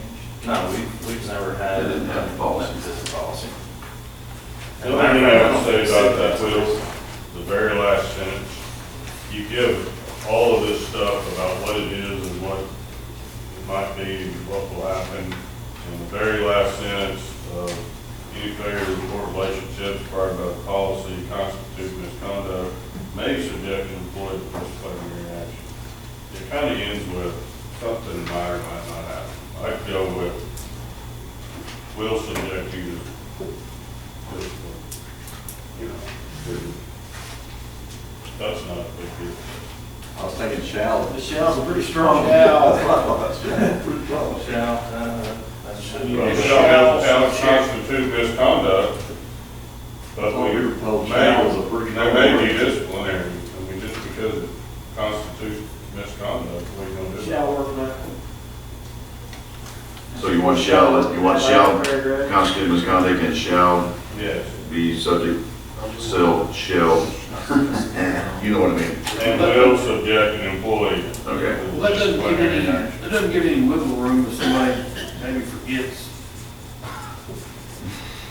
Everything you Is it some forget. change that y'all are Yes, asking for? last line on the very last sheet. They're suggesting any failure to report relationships as required by this So policy is this shall going to constitute. affect your nephew at all? Shall be subject to? Yes, yes. I'm not his direct supervisor, and that's the reason for this. I mean, we've had a husband and wife right now. Huh. One of them's already in jobs in CID, so it doesn't. Well, I think they're wanting to replace and may subject. Hey, with will. Will, you want will instead of may? Okay, so leaving the shall, just put, instead where it says may subject, will subject. Yeah. Is that right? Yes. Everybody? I just wonder why we didn't, we're just trying to get something that's covered. Just to cover, I'm sure we still need a lot. I got a motion to approve those changes. Okay. Have a motion in 3 seconds. Vice Terry, Yes. Mr. Powell, Yes. Mr. McDaniel, Yes. Tim Terry. Yes. Mr. Brown, Yes. Mr. Meeker. Yes. Welcome your nephew. Thank you. I'll get them in there to introduce them when they're back from the academy. Thank you, gentlemen. Thank you, Chief. Number 5, or 6, I'm sorry, is finance resolution to amend budget for HVAC replacement for the senior center.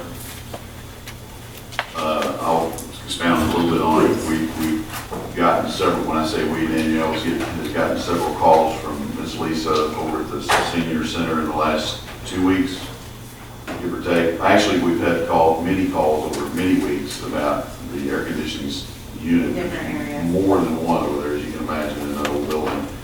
And it is our responsibility per contract that we maintain those and keep them going and keep them in business. And we've done our part.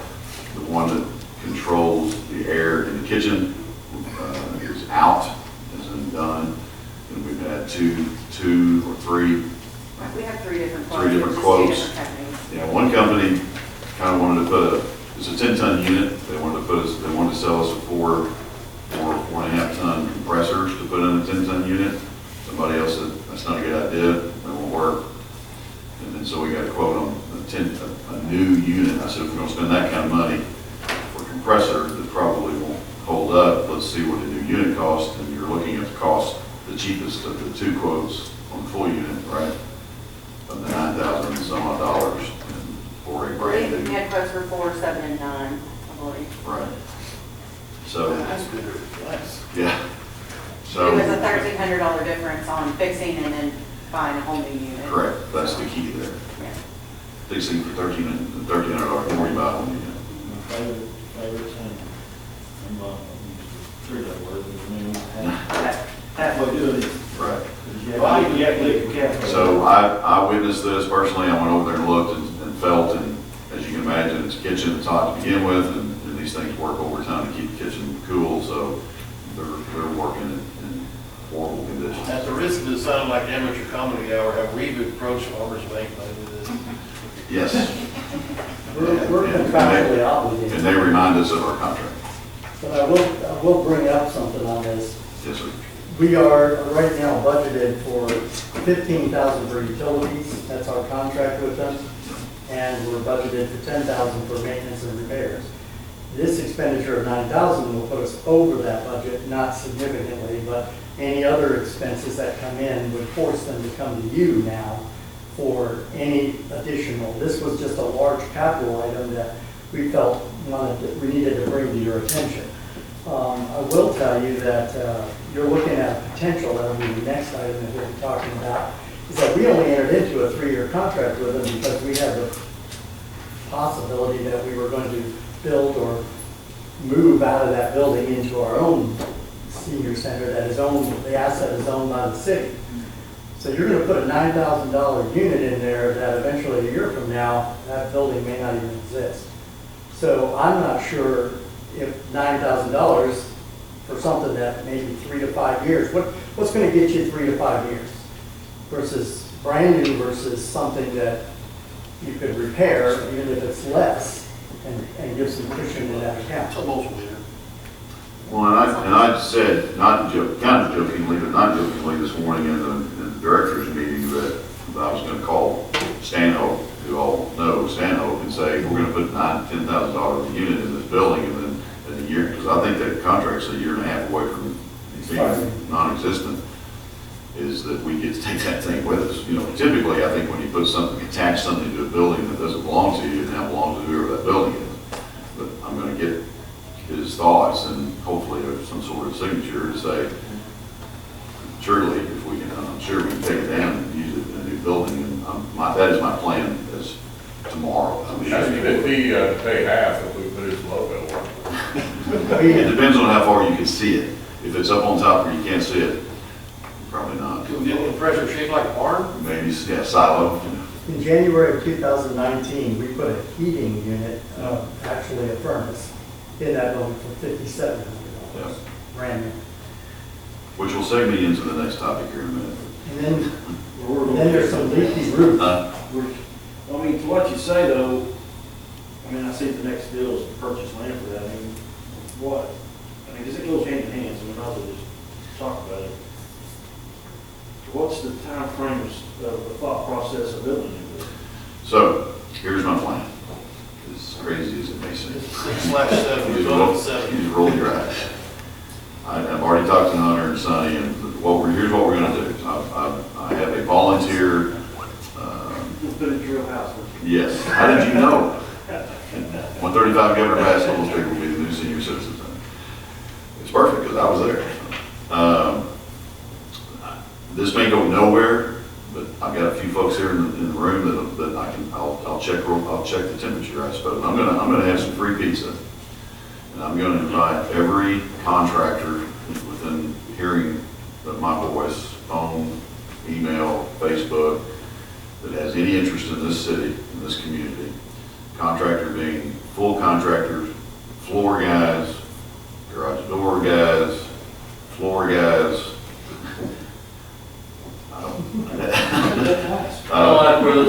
Builders, and I'm gonna watch you eat some pizza, and then about 10 minutes into it, I'm gonna say, you are here for me to get something free from you. And the freeness I want from you is your service. And I'm gonna propose to these folks that the city buy all the parts, all the material to build a senior citizen center. And that we get as much free labor as we possibly can. And I'm reminiscing back to when you and some others in this room did the same thing with some guys to put in the playground equipment in Bell Park, and it worked. That's about a $45,000 piece of equipment out there. When I remember the city bought it, it was installed for free from a whole lot of caring people. That was for kids. This is for kids when they get my age, a little older. So I think something's gonna happen there. We may not get a free building built, but I think we're gonna get something. Hunter's already talked to some contractors. I have volunteered a builder that has volunteered his services to the general contractor, which is a big deal. And just see what happens. Now, we as in Danielle have exhausted a few moments of time trying to get grants for such a thing. We don't meet those. Our city does not meet a lot of those requirements and or stipulations because of our pay or the way.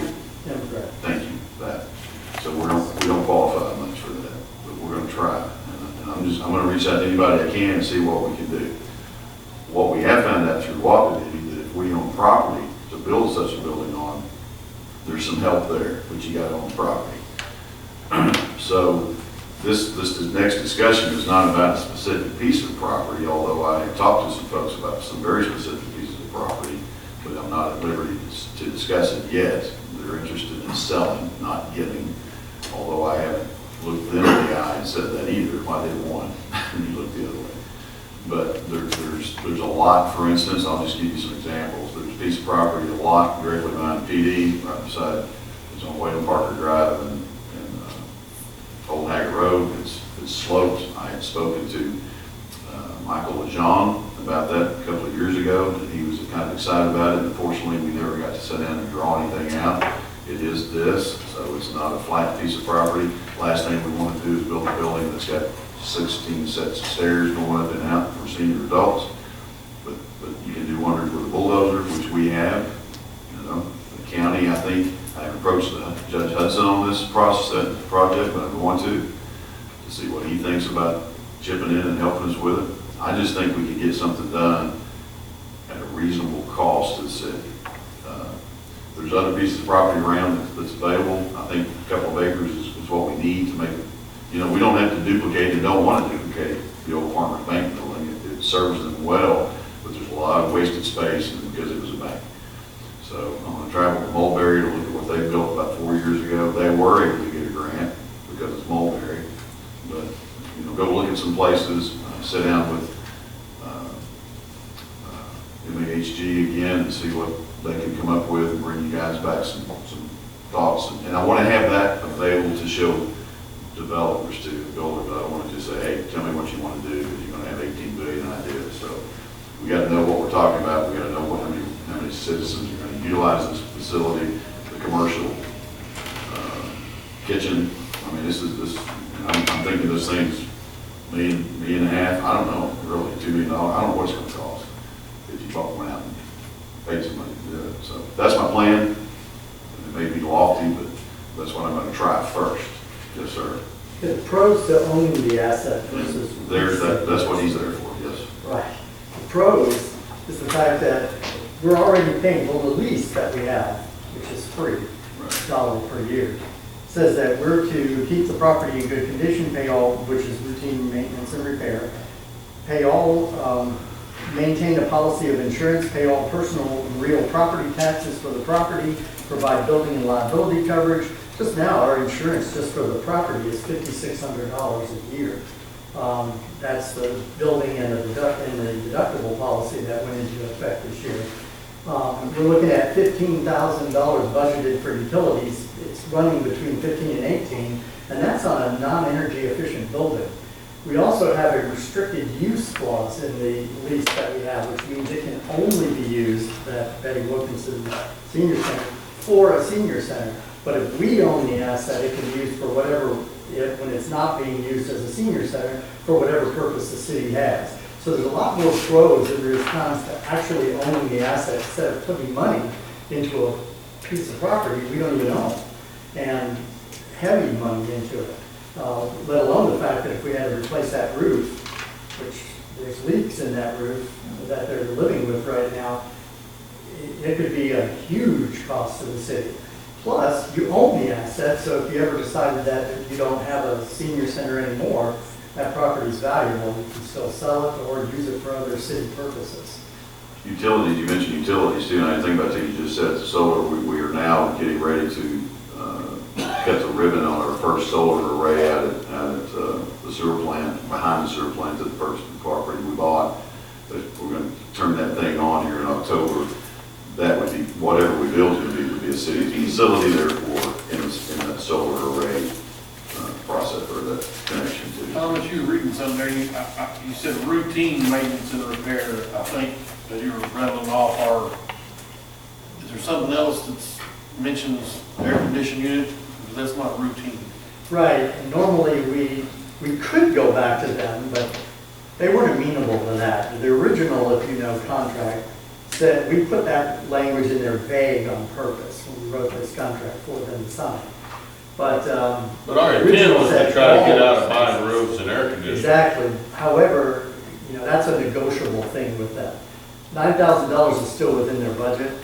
I think that we really ought to go back. I was given this Friday, I think it was. Yeah. So I didn't even know there were two other until today, that there were 3 quotes on this. So I'd like to go back and look at what's the life expectancy of that. Will it perform efficiently over the period of time that we intend to continue to lease that building?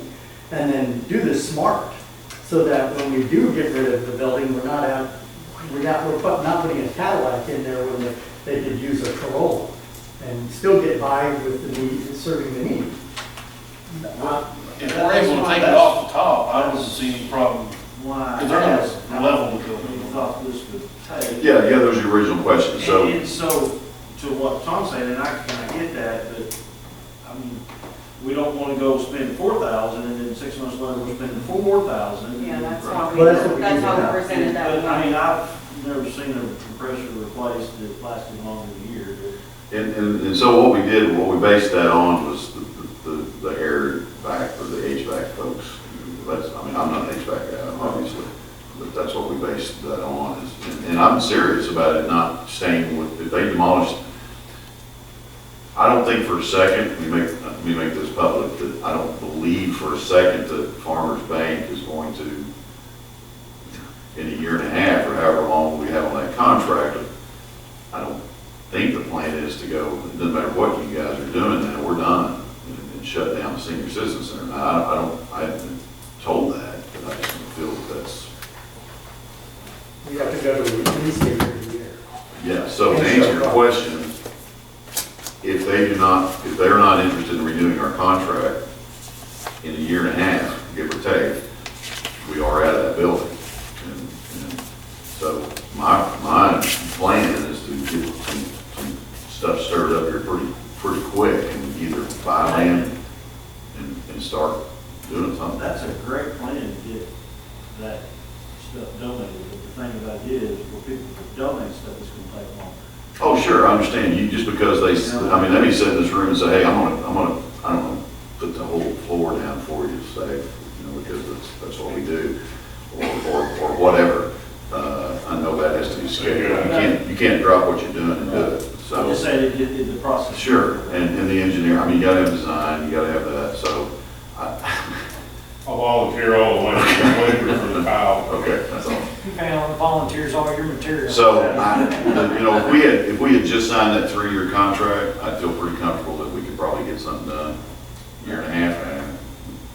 And we also own 2, and I'm gonna throw this out just to kind of not get off topic here, but we own 2 lots on Main Street. We own already. I don't know that that's a great place for a senior center. Don't know if it's big enough, but. No, I'm hoping that There's that. we don't, at the risk of being the party river, we don't have to throw up an elaborate Doesn't have to be a Taj Mahal. Eddie Wilkinson pavilion style senior center. I mean, No, it needs to be designed to have them to be able to come in, eat, do what they do, distribute food, and then, it doesn't have to. We could probably buy back the old city hall. I tried. I'm still trying. It's perfect. Because it adjoins our property. And we could, and so let me throw this at you while we're throwing stuff around. If we can't buy that property, which I every time, she's kind of like the governor that used to run away from me every time he'd see me because of the traffic relief Charlotte mentioned, or congressman or whoever. She kind of goes the other way because I'm constantly asking her, are you ready to sell that property? Where the old city hall was, because it connects to what we own on Main and the little strip there where the old fire department was, I believe. So even if it was never sold to us, just a thought, Mr. Hamby, to utilize that property for parking, save it, make a parking lot out of it, because that's what's being used for now for the food giveaway or clothing giveaway, and then combine all those properties, build a building on Main Street, pull through. I went over there the day, pretended I was driving through there and dropping off my grandma or somebody or myself. So, I'm talking about utilizing private property for parking for a public facility, I guess. Okay, so that's just if I can't get her to talk about selling it. Time is not perfectly lined up with a year and a half, I don't think, because I know that sort of thing takes a while, especially if you're asking for free. The building on Greenwood Yes. between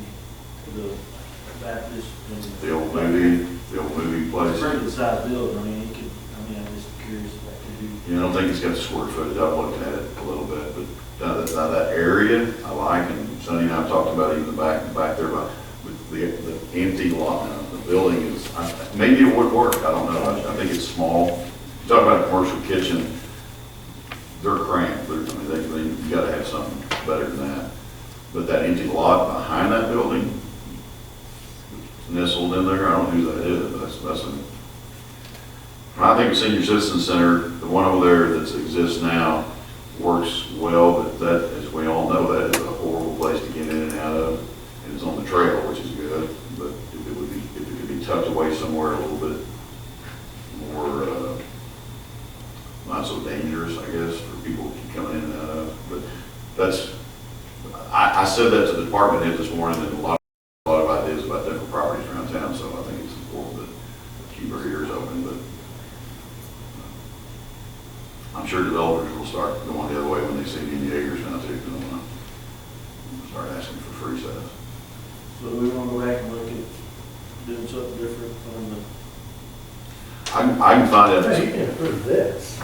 If we do it for less, we do it for less. Yeah, This is just a I would- budget amendment. We'll check tomorrow again and double check that we're not, I'm not wasting money to put in a $10,000 unit if we don't need it, or if it's not the right thing to do. I mean, if we can buy with $4,500 and it lasts a year or two or whatever. I make a motion, we approve the resolution.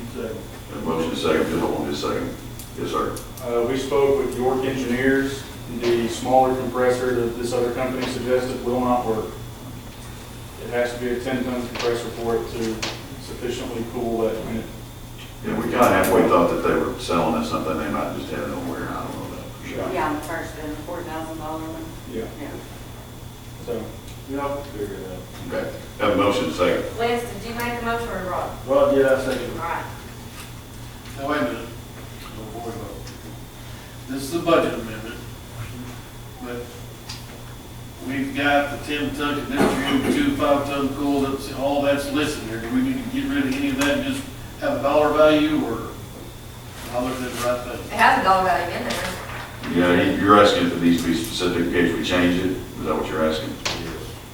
I guess you could just Up to chop all that out there and just say the installation of new. Up to that amount. Up to that amount. Or make it I'll 10 grand motion, each. and I'll restate it. I'll make a motion amending the budget up to $9,077.21 for heating and air. If we can get it cheaper, then that's fine. If we go over in the middle of the night and take it out for 2 years, that's fine. Is there an HVAC person in the room that would like to donate a 10-ton unit?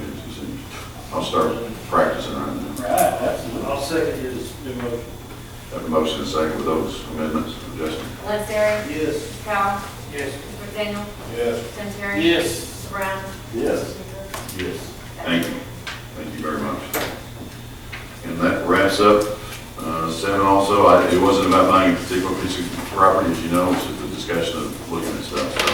So that's everything on the agenda. Department reports and questions from council. Those that aren't here, I ask to be by their phone. If you had, one of them was Chad. If you had something on the street, you could call him. The rest of them are here, I think.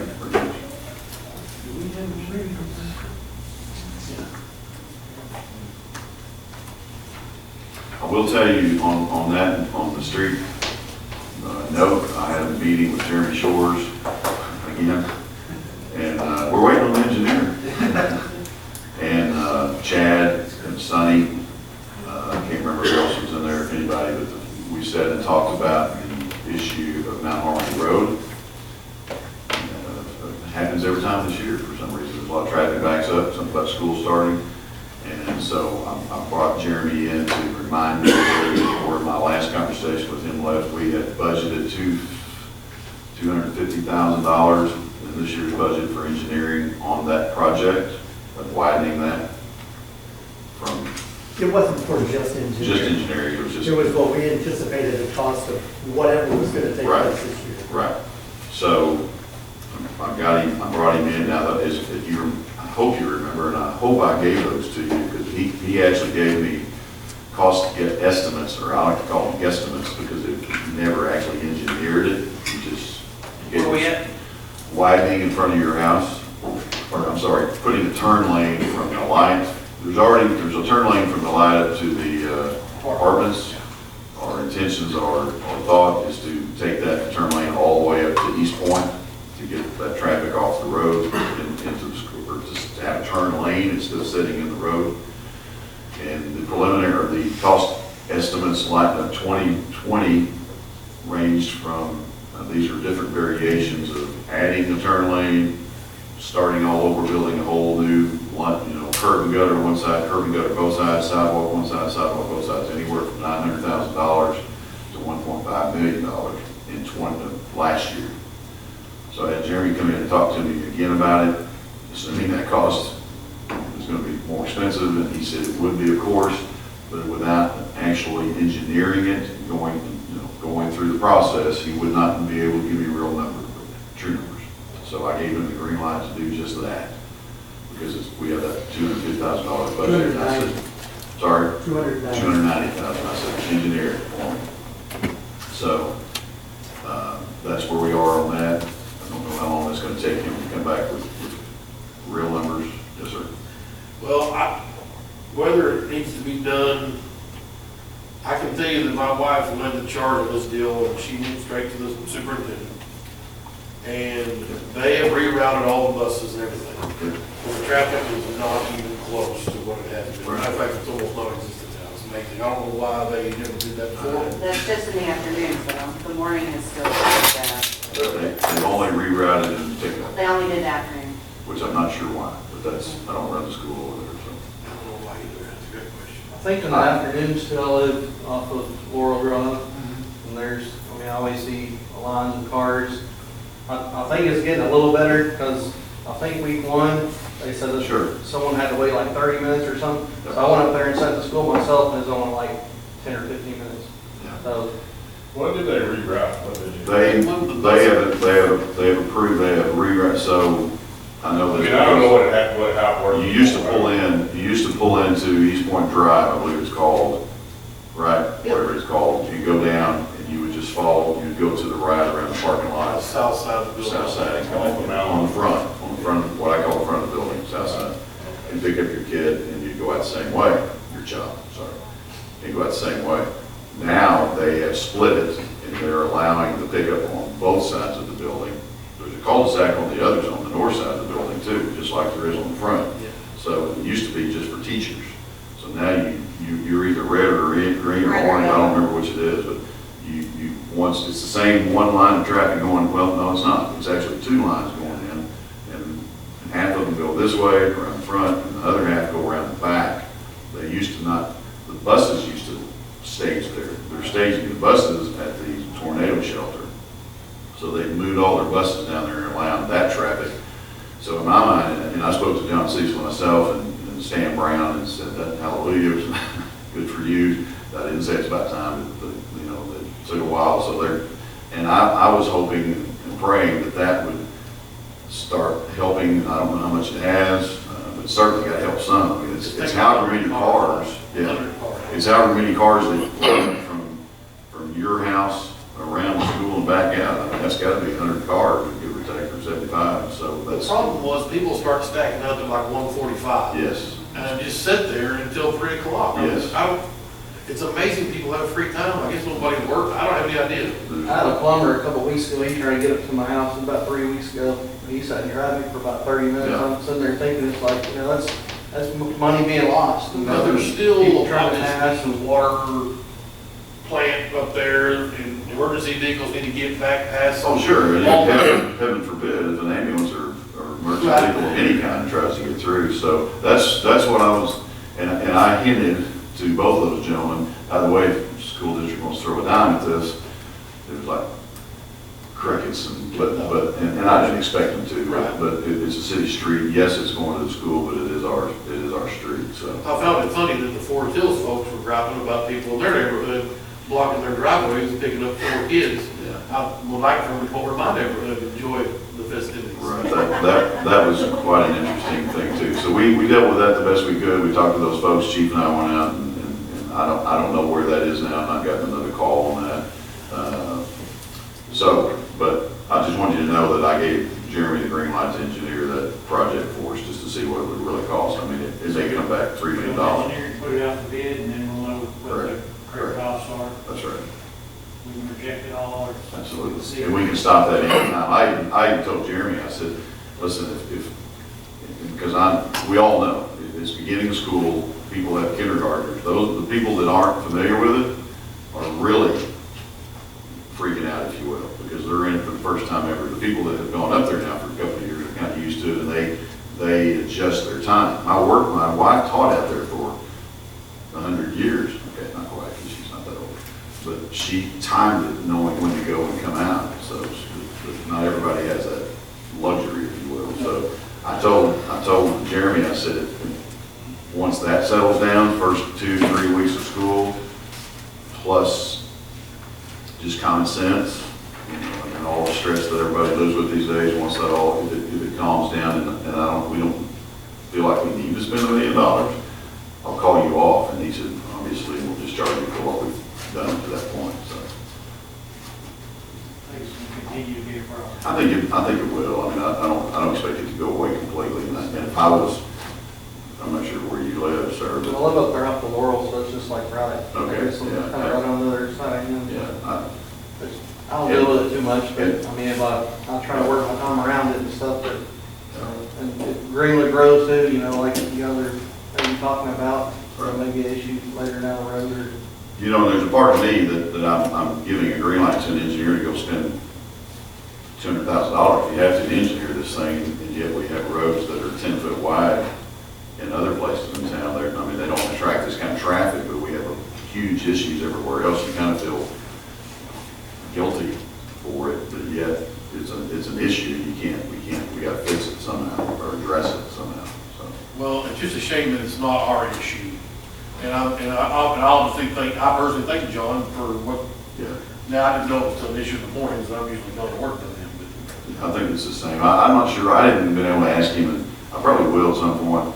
It's amazing. Are you going to try it in the morning drop off? I don't know why they haven't. But, you know, there was, and by the way, if you pay attention to Facebook, and I do sometimes, but I don't ever answer if I don't have to, but somebody suggested the grass area between East Point Drive and the bus shed route, all that wooded area.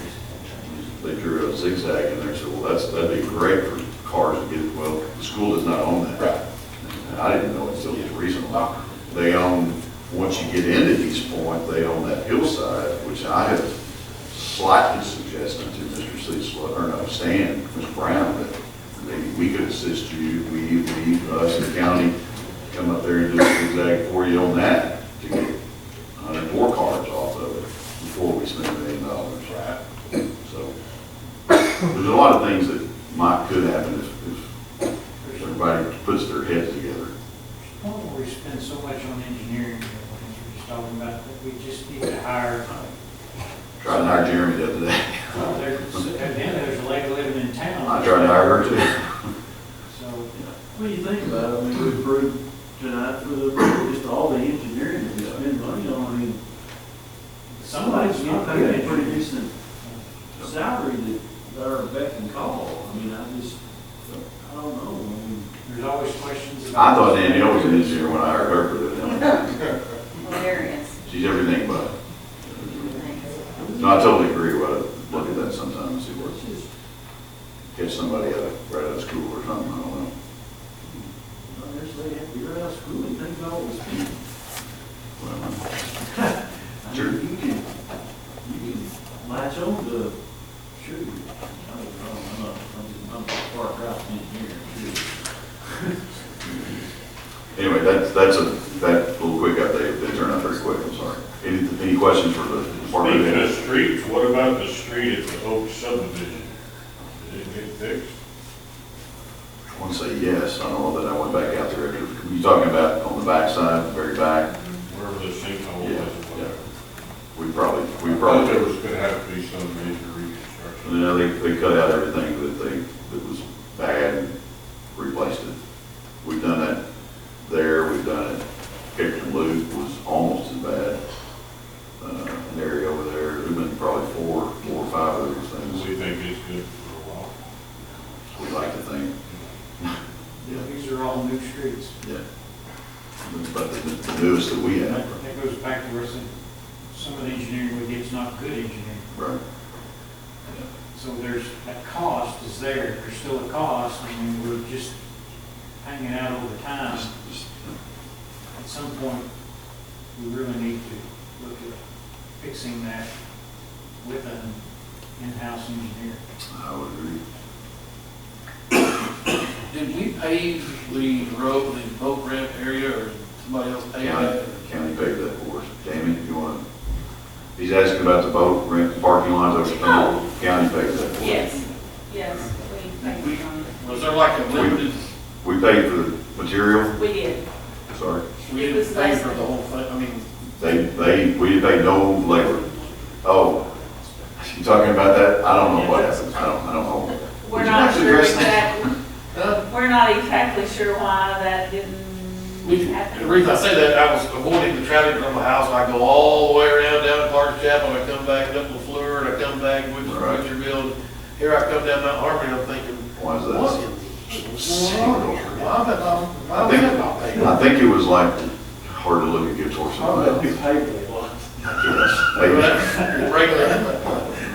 Well, I mean, and No, obviously, if you're coming down Mount Harmony off the new hill, it's no problem, you turn in there. Sure. If you're, it just looks, Weird. It looks weird. I just wondered, Yeah.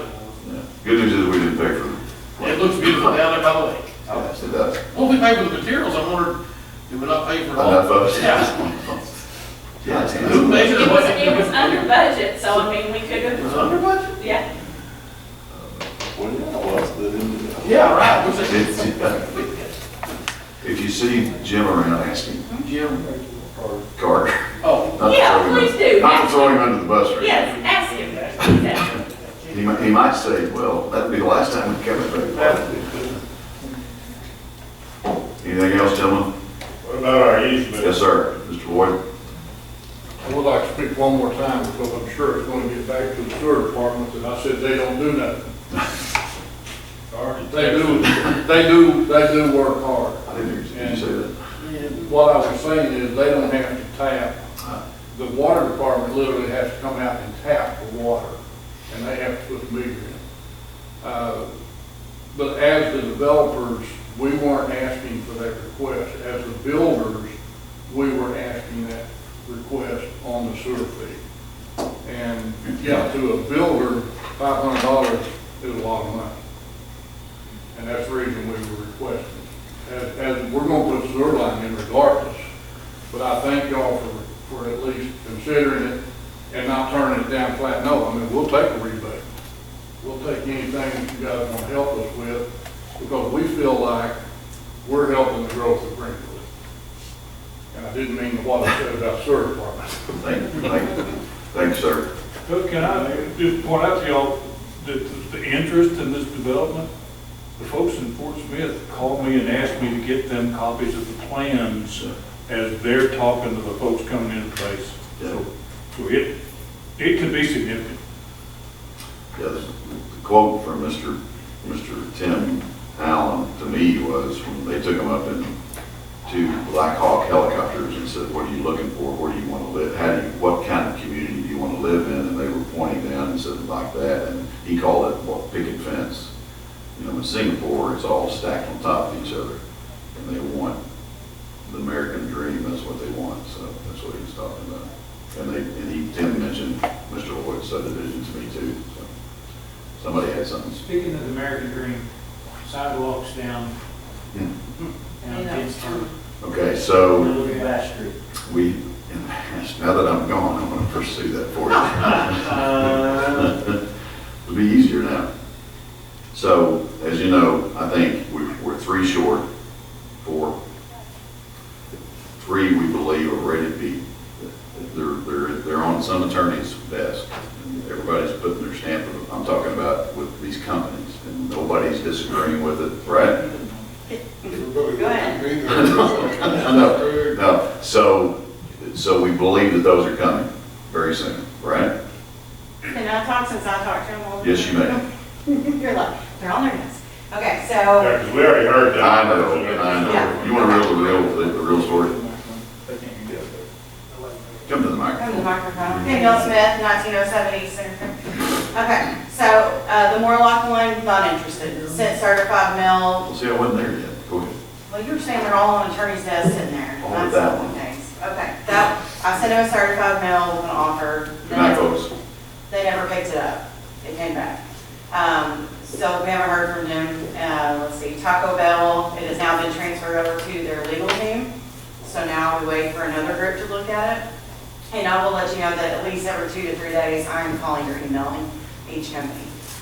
Taco Bell, it's on their legal team is reviewing it. Church of Latter-day Saints, they have had we had a local contractor or local We met with a chairman someone or from the someone church. from the church actually came down and visited with the mayor and Jeremy Shores 2-3 weeks ago so we could show them how it's all going to lay out. Again, haven't heard back since then. I have emailed and called and they're just still reviewing. And then the other one is Baptist Health on the CEO's desk where it has been for a year now almost. Baptist Health is owned By a company in Pennsylvania. Pennsylvania, Taco Bell is in California. and the LDS, Is in Utah. it's in Utah, and The gentleman that we met with, and Sonny was there too, along with Yes, I'm Jeremy, sorry. literally acted like this is gonna Right. happen. There was one little issue, now I think it was down there where a gas line was, there was some shrubbery around it, and he wanted to make sure there wasn't something there that he didn't know about, but he acted like it's a done deal, but that's been 3 weeks.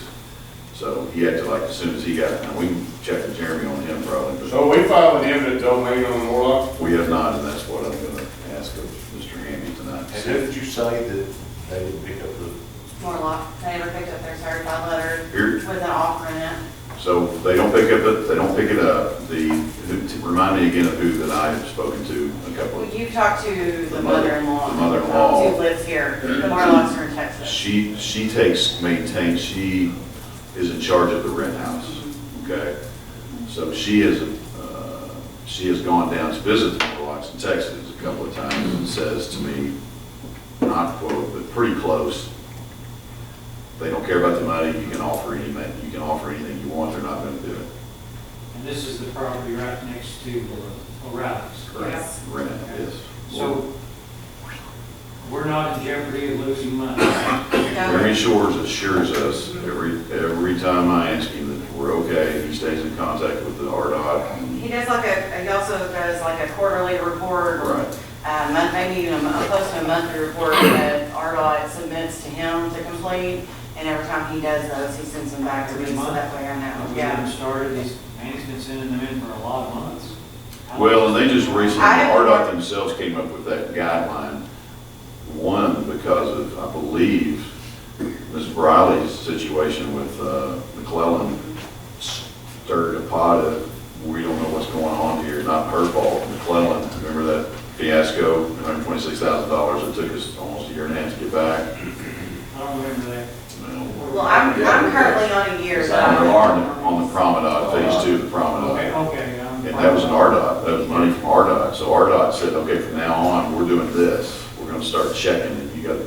Whoever you are, is gonna start sending a report, and that's what Jeremy's having to do on This has it. been going on about 3 years. And I just think some of these, after a year of nobody responding, do the eminent domain, let's just go get it done. I mean, you can't, if it's laying on the CEO's desk for a year, he ain't looking at it. It ain't on his desk, it's in his trash can.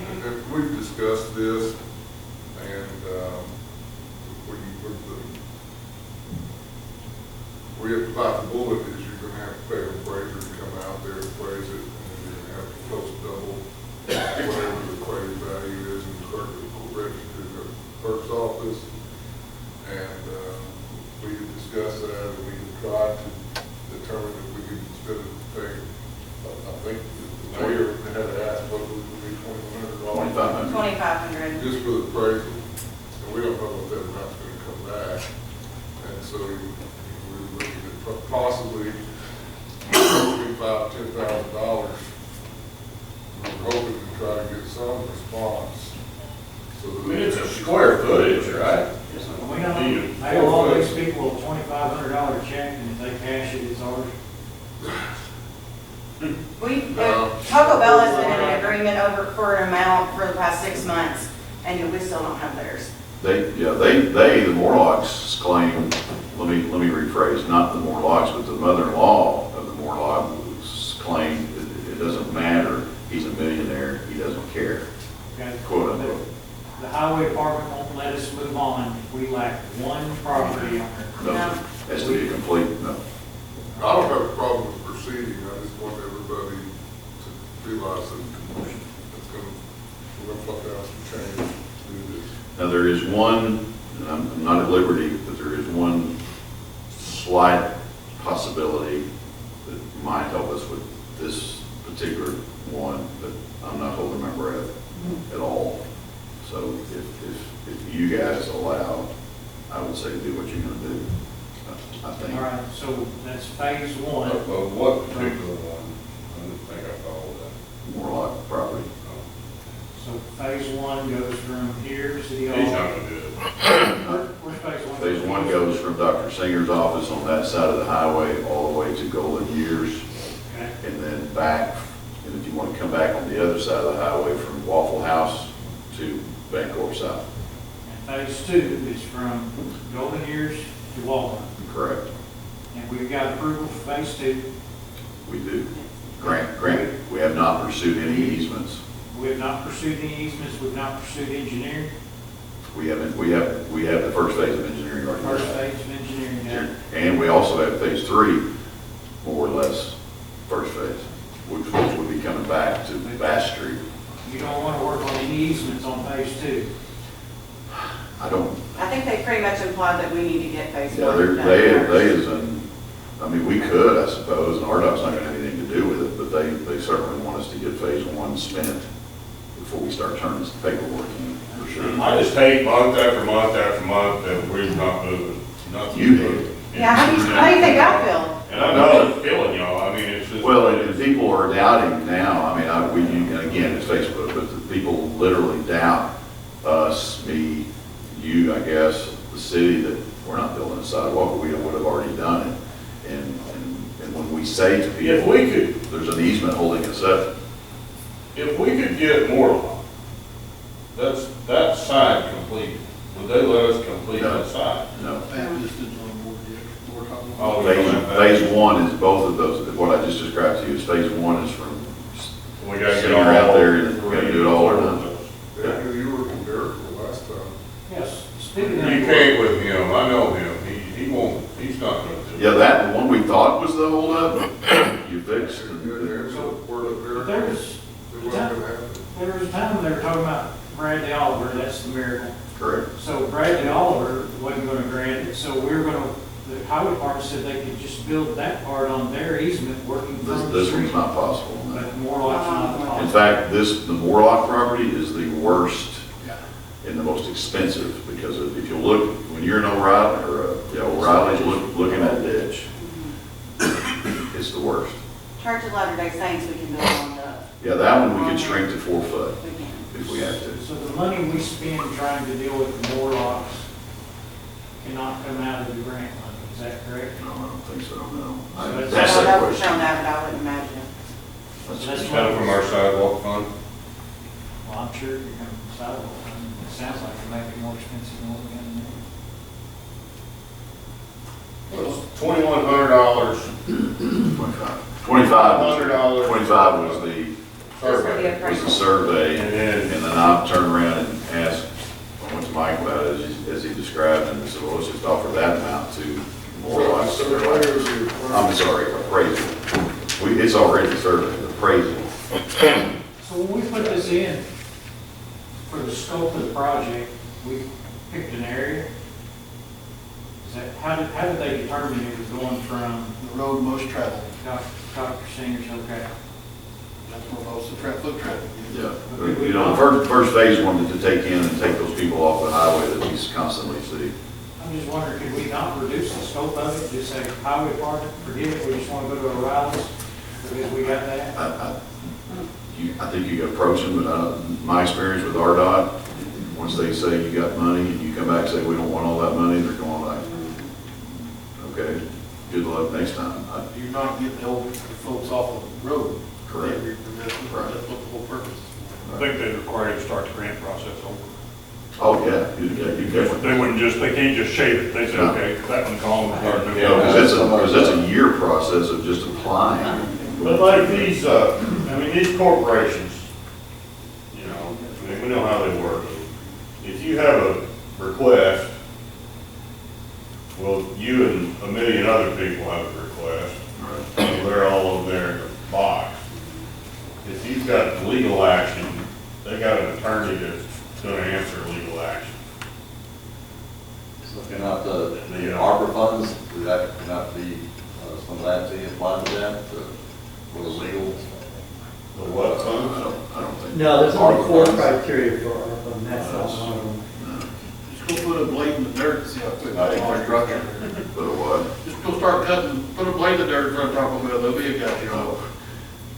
Interesting about Taco Bell, you're talking about a strip of property that's about as I wide think as it's a table.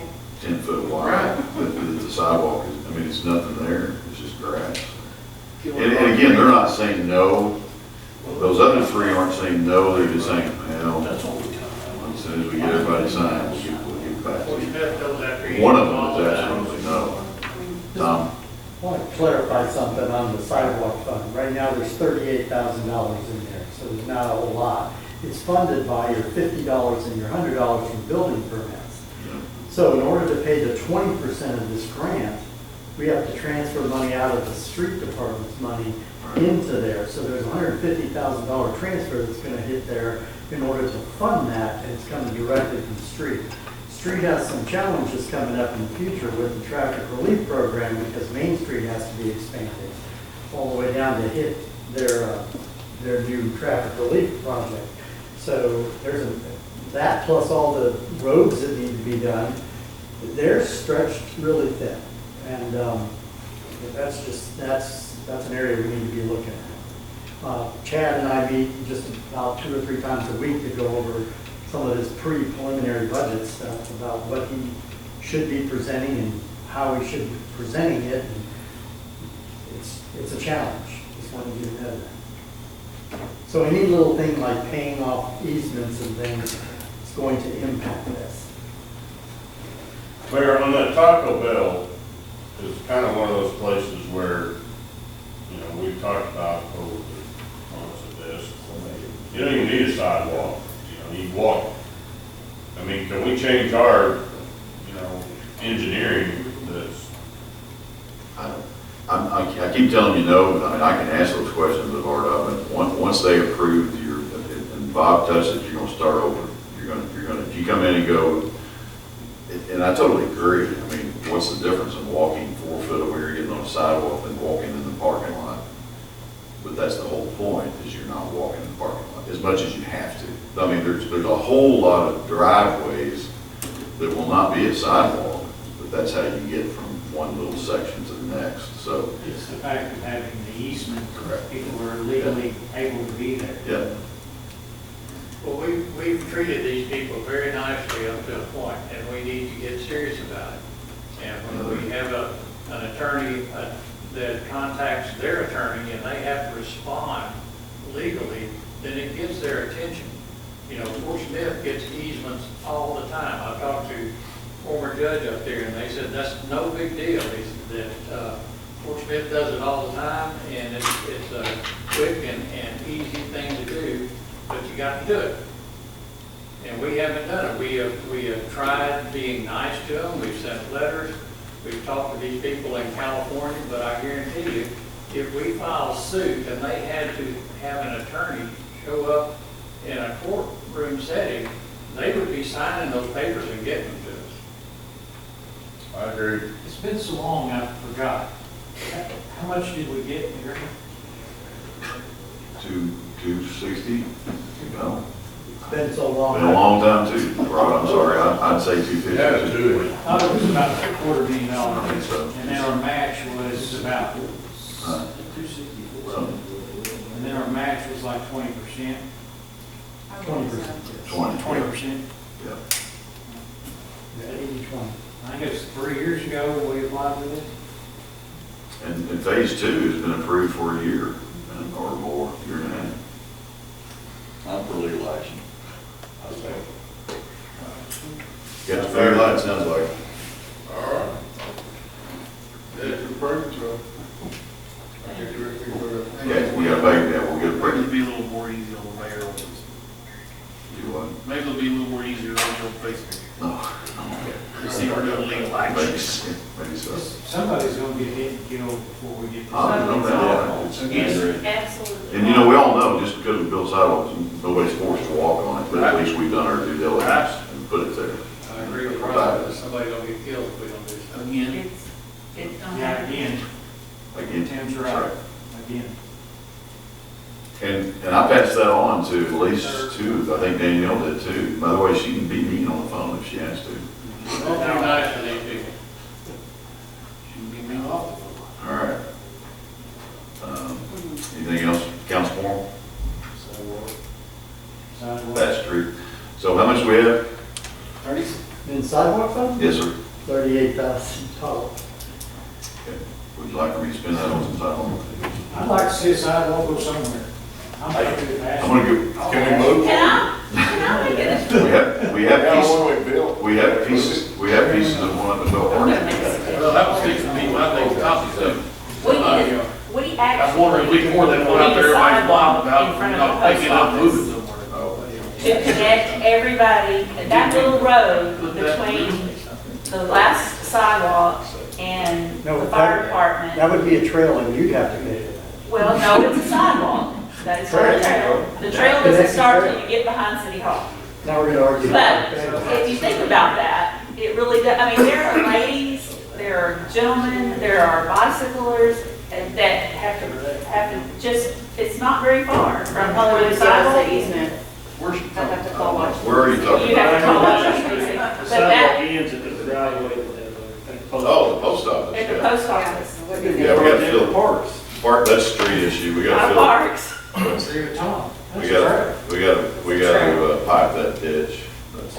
I've spoken to the last three parks, street directors about that.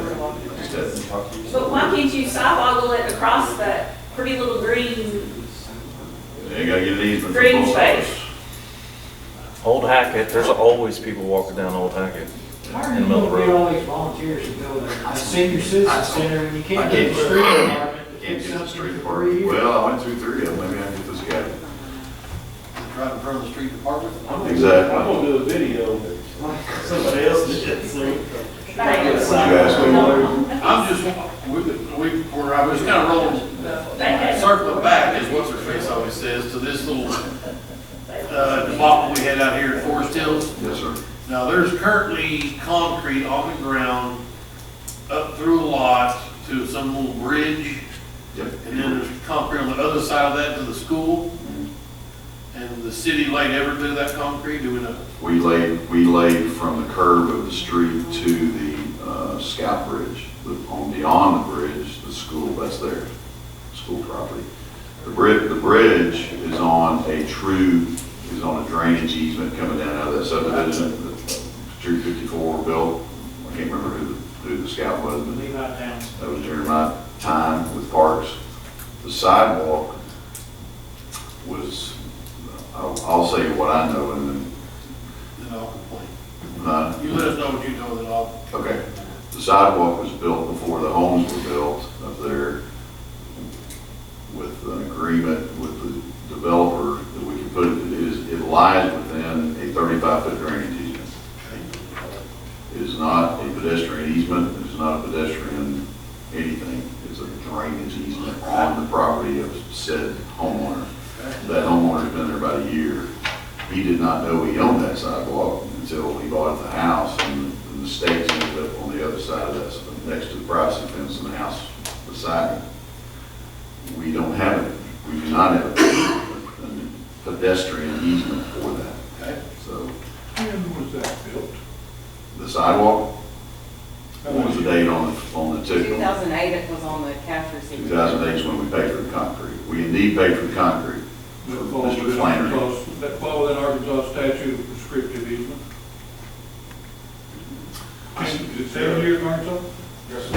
So Tim, in 2007, Levi Townsend from Troop 54 built that bridge to get kids from that neighborhood over. Right. I called Paul Walker, who was a developer of the neighborhood. Paul and Ron Rouse developed that phase 2, and that was considered phase 2. There was nothing in that cul-de-sac. I owned a lot up at the top. I just sold it a few years ago. I was the first one to buy a lot in phase 2. I asked Paul about if we could run a sidewalk down that easement. He said, sure, there's a utility easement, just put it there. And the Levi built that bridge, and then I was on the Parks Commission then, Parks Committee then, it was a committee, called the mayor at the time, and anyway, we hired Larry Flannery to pour that concrete from there to the bridge. Now, kids spent about a year walking through there, and they had a mud trail to the back of that school. So the school finally perked up and said, and they went in there and poured it out.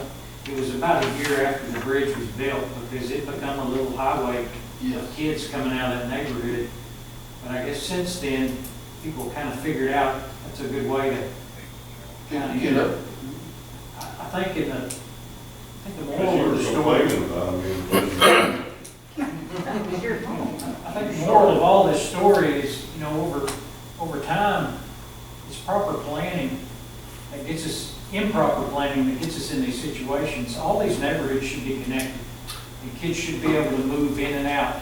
They shouldn't be on islands where you have to get into the big suburban drive and get dropped off, because then that affects you. And whenever we put in collector streets, like you live on a collector street, there shouldn't be a bunch of driveways emptying on those collector streets. If you go to larger cities that are well managed, these collector streets are for moving traffic, and they're for moving it fast. You know, picking up the speed and reducing the stoplights that you have. You know, when you start dumping all these driveways on, you really don't have a collector street. You just have a series of a bunch of local streets that traffic can't efficiently move around. And it's part of planning. And it's that lack of planning that gets us in these situations.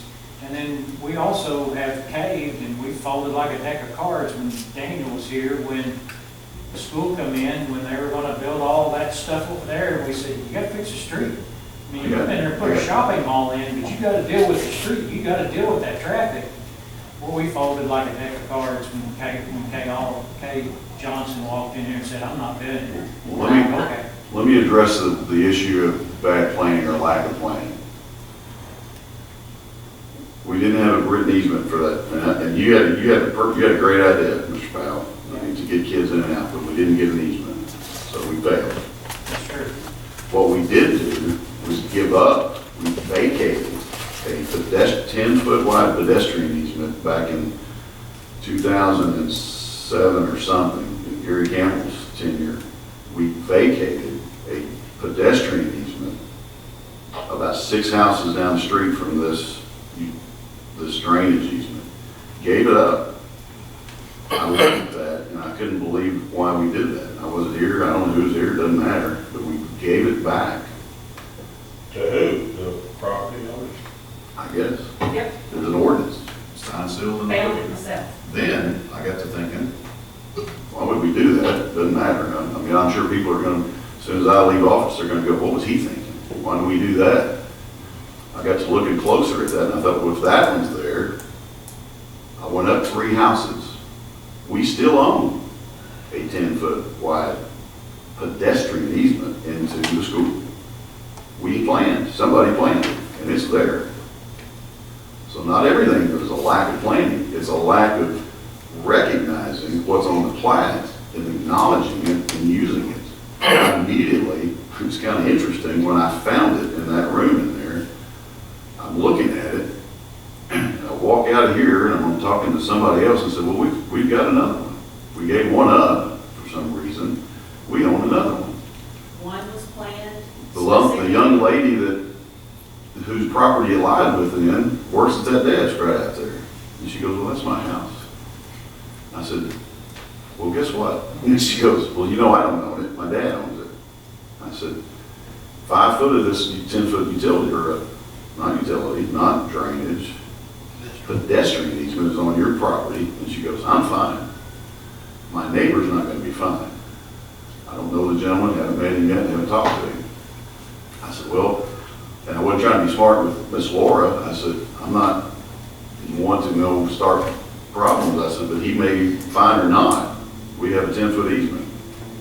So I still haven't addressed him because I told Laura, this is Laura Shepherd, I said, I'm gonna let all that other over there settle down for a couple of weeks, let the people that aren't used to going to school for the first time ever get their car, you know, and see how it goes. But if it doesn't go like I'd like for it to go, I'm gonna come back to you or your dad, actually. And in the meantime, she went home and asked her dad, and her dad said, not only am I okay with it, and I own the property, I'll help you start the process. So then I got to thinking, how hard is this neighbor going to be? I went back to Laura and I said, we may not, if it's real hard or whatever, how about just a 5 foot on your property? And it's still going to be a 5 foot sidewalk, so you go, whatever. So we own it. We have one. It's three, so you know where the infamous sidewalk is, trail, whatever you want to call it. You got the corner, and it's 3 houses down, what's that street? Woodland Trail. It's on the right. Now, the only thing, and it's probably, if I go, and I went to her house, I said, can I go to your home? She goes, of course. So I went to her house, she said, I got a building set next to my house, my fence. I said, well, we'll move the building, and so my plan is, if that doesn't settle down over there, or whatever, or we want to pursue it, it's ours to pursue. Unless, and I ask everybody in the building that knows how to run a computer to search high and low for another vacated 10-foot wide pedestrian easement, and there's nothing on record. Went to the courthouse, Hunter did, or somebody did, and there's nothing on record that we gave up another one, which was odd. So our easement just goes over there into the woods? Correct. It will be about, if we pursued this easement that I found through Laura Shepherd's yard and the neighbor next to her, 5 on each side, we would be about 30 yards down or toward north of the bridge, which all it means is you go in the woods and then you just have to, it would be nothing. Now, wait, let me rephrase that. We would need a new bridge because that creek, that ditch is really closer to her house.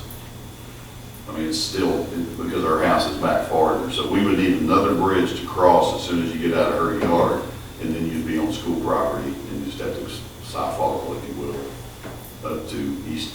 So it's really one of those easements that we gave up back in whenever. The first easement would have went directly over to what was wells at the time.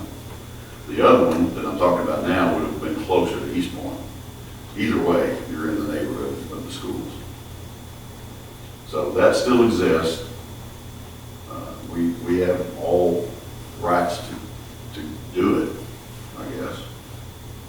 So let me The just. sidewalk isn't an issue, it's the cars in the street. So yes, sir. So the gentleman that owns the house where the sidewalk is now, that is on private property, it's his. I told him that, and it wasn't a threat. I said, sir, this is a drainage easement, and it's on your land. And if you want me to come move it, we'll come take it out. Because I think you have that right to tell me to do that. I said, now what I do have the right to do, if drainage was an issue here, I could come in here and pave all 35 foot in a P ditch. We don't have that problem, so that would be ludicrous to think that we would do that. And he didn't take it as a threat. I just said, that's our right because it's a drainage easement. What we don't have is a written right to allow pedestrian. That's his right. And he has no problem, I'm just speaking on his behalf a little bit here, I suppose. He has no problem with kids walking on it. It's the traffic. It's the blocking of the, it's the same thing. It's a mini Mount Harmony Road. If we move that down, the cars are still there. And I told Ms. Shepherd, I said, so you know, because I have the right to do it, I think. And I'm not very, I usually don't just, I mean, she's a workmate, so I'm able to kind of, I said, if we pursue this, you have to know, Laura, that this traffic that everybody's talking, she lives there already, it's not like she doesn't know, will be in front of your house instead on that cul-de-sac. And she looked at me as a good citizen, said, at least they're not having to turn around and come back, they're dropping them and going. And they're never having to go in the cul-de-sac. Because they get up. That same developer had said something to me one time about, he said, why have y'all let people go into that, there was some sort of Corps of Engineers wetland area that they had to leave vacated. He said, why have y'all let people go in and incorporate that into their yards? And he was talking about up where these people were dealing with. He knows Hvac. We had a problem one time with. You talking about the ditch, you talking about the big ditch where the bridge crosses? Or? It's more than a ditch. The developers all walk and run around, so they had to leave that strip of land for it. And he's asking, why have y'all let people go in there? East of the apartments is what it is, and that's when that piece of property is never been nothing done with it. Yeah, it's not unlike, That's just nothing but. it's not unlike out there at the Oaks where we put the trail in, but we got a little sideways with the core because that was supposed to be left Right. as is, as God made it. And we mowed it and put the trail in through there. So, I mean, I don't know, I'm not hearing anything about that. So, anyway, there's the facts of what I know of that. And I really, I mean, even now, I'm like waiting for somebody in the courthouse to go, oh, look what we found, you guys vacated that one too. I don't think so, but they have no record of it. I mean, I asked everybody to search. So when we vacated it, it would have gone back to those property owners. I would assume that ordinance is on my desk. So, and the ordinance doesn't say why, it just, I don't recall. I was shocked. I mean, I'm assuming it was a and it may have been very well that, It's been a good idea at the time. They must have been. And like I said, I'm sure somebody, someday later will go, what was Kinslow thinking here, but, So after and I don't, 13, 14 years, how long has that been there now? the bridge and all. Yeah. Oh, yeah, probably, because I was good. So after that, and we maintain it, is it ours? You can file a lawsuit and have it declared to be a public easement, basically. Again, you get into the possibility that you have to pay for it. But once again, why do you want to do that? You're still going to have the headache of the car. You're not going to win any votes up there with the folks in that subdivision, I promise. It's the cars that are the problem. The cars. Yeah, that's what everybody's concerned is the traffic. And the kids walk, as you know, and that's a great idea for them to do, to be able to walk to school. But It's fine for the neighborhood kids. I even suggested to the gentleman that owns the property now, where that said sidewalk is, that if his, and I'm pretty sure it wouldn't, but if his, I offered him another privacy fence on his side of the sidewalk. He owns the whole thing, but I offered him another privacy fence to delineate that side, say here it is. Of course, that typically in most subdivisions, and I'm sure that was the same, you could only do that out to the front of you, to the corner of the front of the property, because you can't put a privacy fence, and you don't want a privacy fence in your front yard. So he said, well, that's kind of okay, but his main question to me, a concern, and the chief was standing there, he goes, now that people know that that's private property, can I not be sued? And I said, sir, I'm about as far from an attorney as you can get, and we have tort immunity, and we get sued. So my answer to you is probably so, but that's not on me. I can't answer. And I said, and if it would help matters, if you're okay with the sidewalk being there and this to continue, and he's okay with the kids, it's just the traffic. So will you trade that fence for a quick claim deed on it? I don't think he has much interest in people being on it.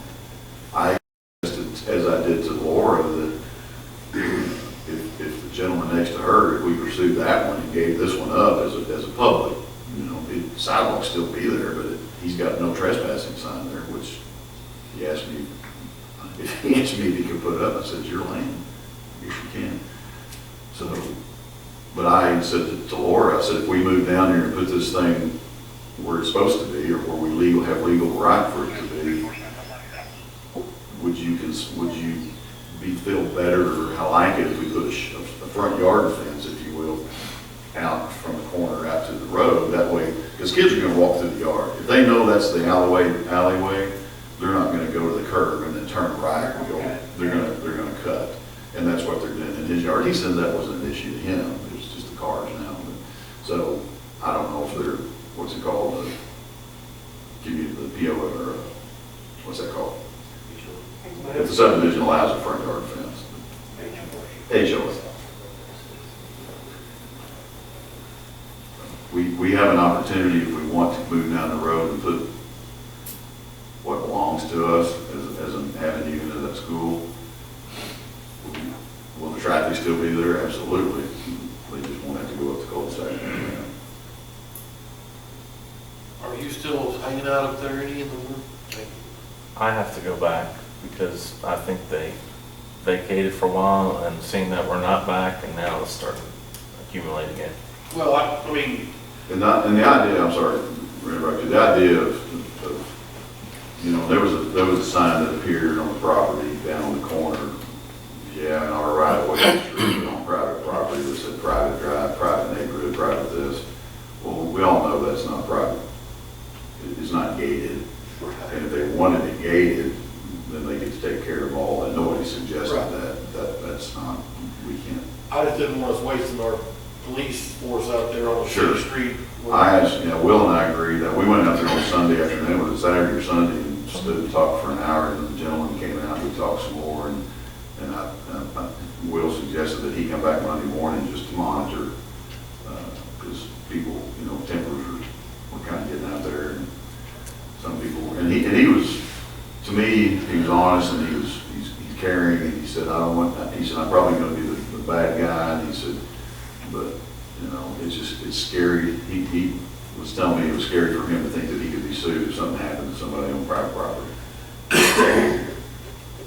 Still, you know, Larry Rhodes' daughter lived there and she loved it. Right. For years. He did point out to me too that the house across, you know, you can do this all day, I guess, but the house across the street from him, somebody told me he lived there, and I know him, but I can't remember. Yeah, Phil Jones' wife is, evidently has some issues, health, and he said, what are the chances are that she would need an ambulance at 3 o'clock in the afternoon? I said, listen, if it's possible, it'll happen. That's when it'll happen. And getting an ambulance up there during that would be like Mount Harmony or worse. So there was a bunch of cars that were built in there too? Oh yeah, they were doing the same thing. They were literally, and I've been up there more than once because I don't hang out unless I have. Right. Yeah. But yeah, it's just, you know, so Will and I, we discussed, you know, they're there, how do you manage it? Can you keep them from I don't know, it's city street. Right. But they're blocking both, you know, and if people could and would acknowledge that this is a driveway and I shouldn't stop here. That was my whole complaint. Yeah, and just blocking our driveway. And there's what, how many feet from a stop sign you're not even supposed to be parked, period, 25 feet? Chief? That road's not very, probably 50 foot until you get to the cul-de-sac. Yeah. So it's just a smaller version of Mount Harmony. I was just trying to keep tabs on everything that's going on out there so we can transfer it over here, because if there's an issue of parking and whatever, that's exactly what's going on over here. Because they were parking and impeding traffic on this street too. And I told the gentleman over there, I said, I'd like for this to kind of settle down after 2-3, I mean, not that I'm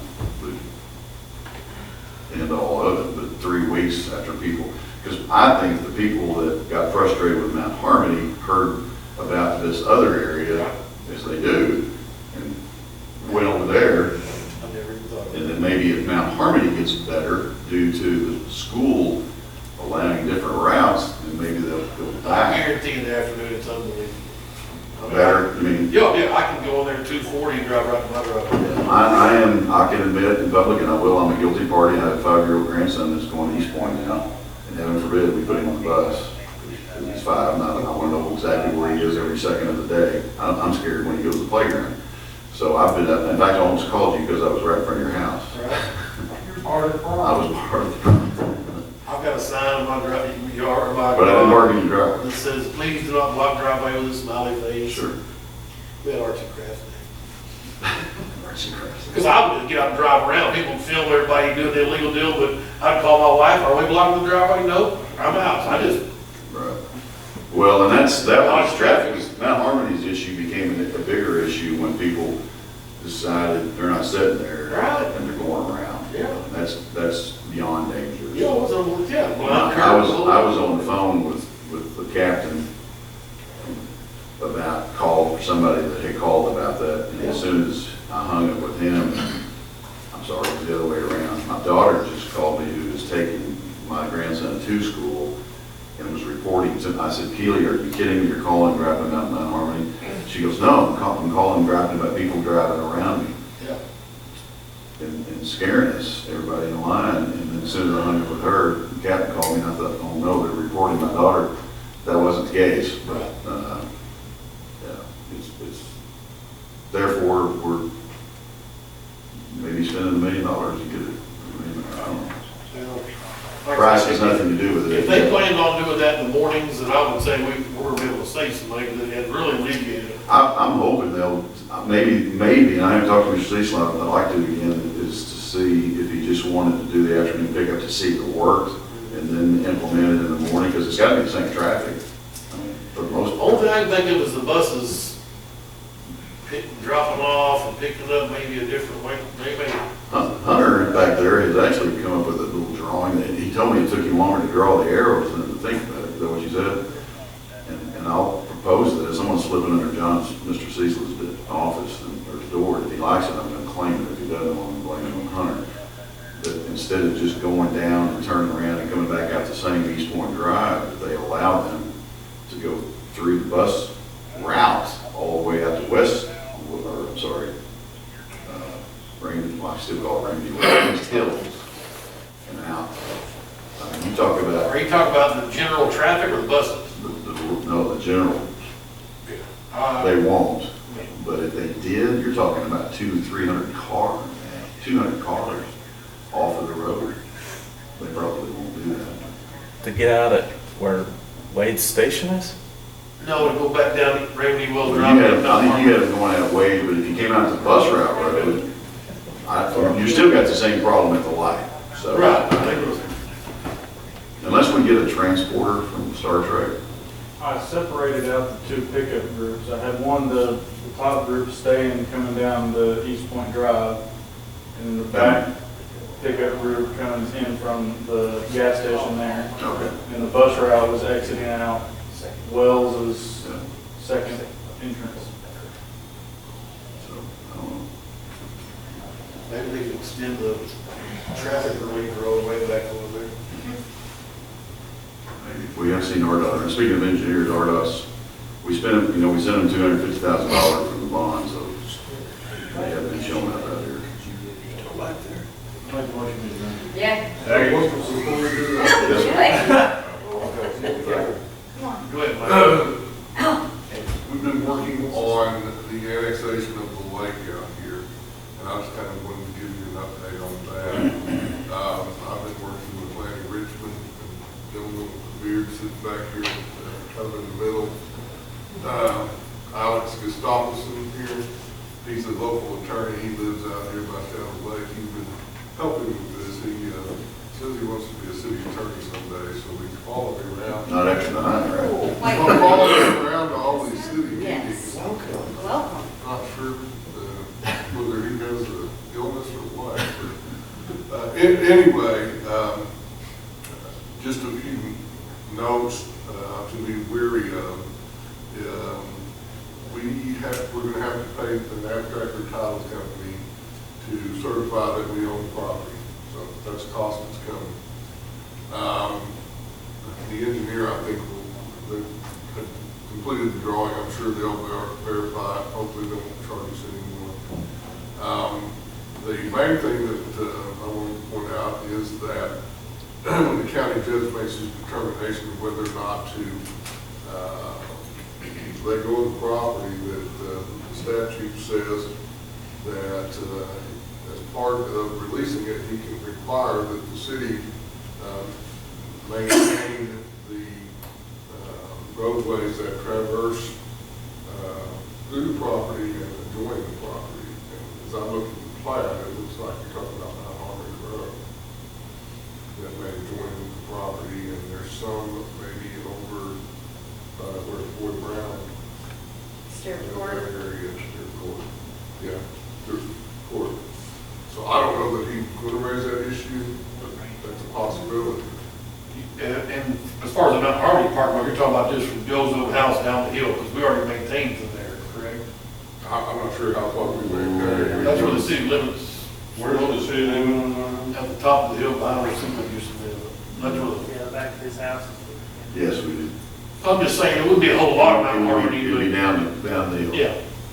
You can look on the plat that Sonny had, and you can kind of see it better, but I just didn't want to kind of be blindsided by the fact that he conditions it upon us taking care of that.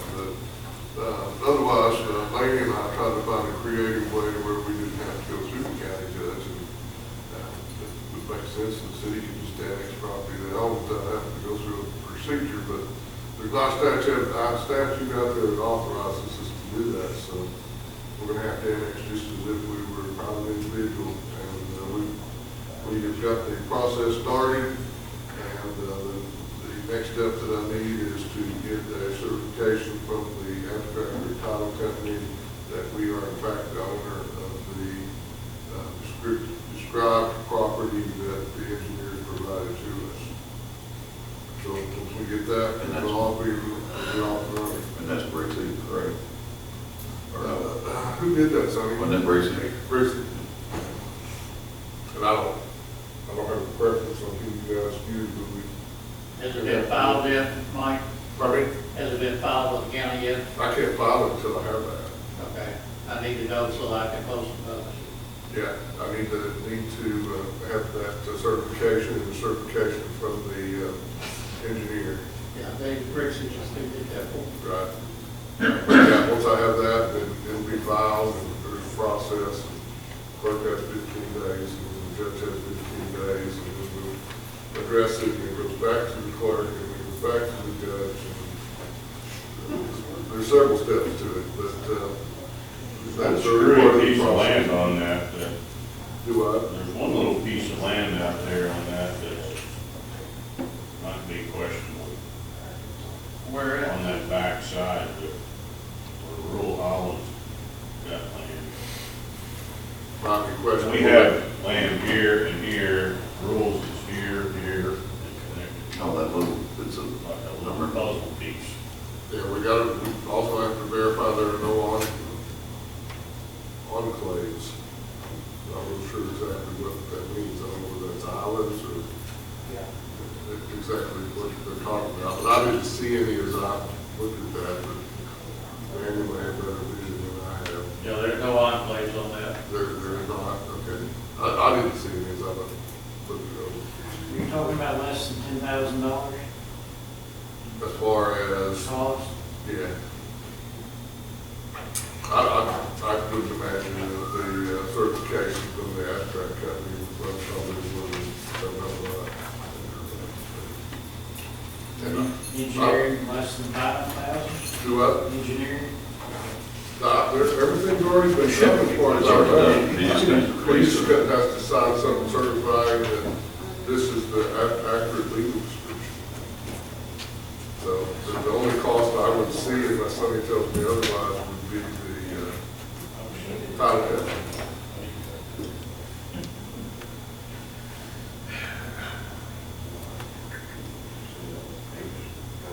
Okay, I remind everybody to remember in your prayers and thoughts, we still have a lot of folks in this area that are affected by COVID. I mean, just lost another friend the other day, so I know you guys had too, so think about those folks and cancer patients for sure. I know Mr. Terry's, I saw him the other day, and I think Mr. Earl, so. I would entertain a motion to dismiss. Lance made it, Rob second. Good. Yes, sir. Oh, Oh. Thank you.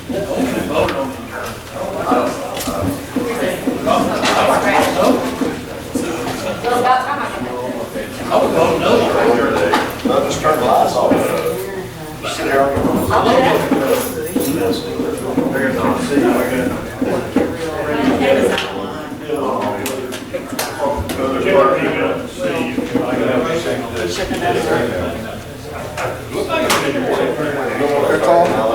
Like I said, it's an email that says 10.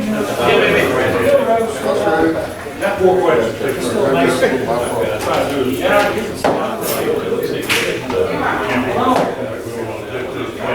How long ago was it? You said- When we get that.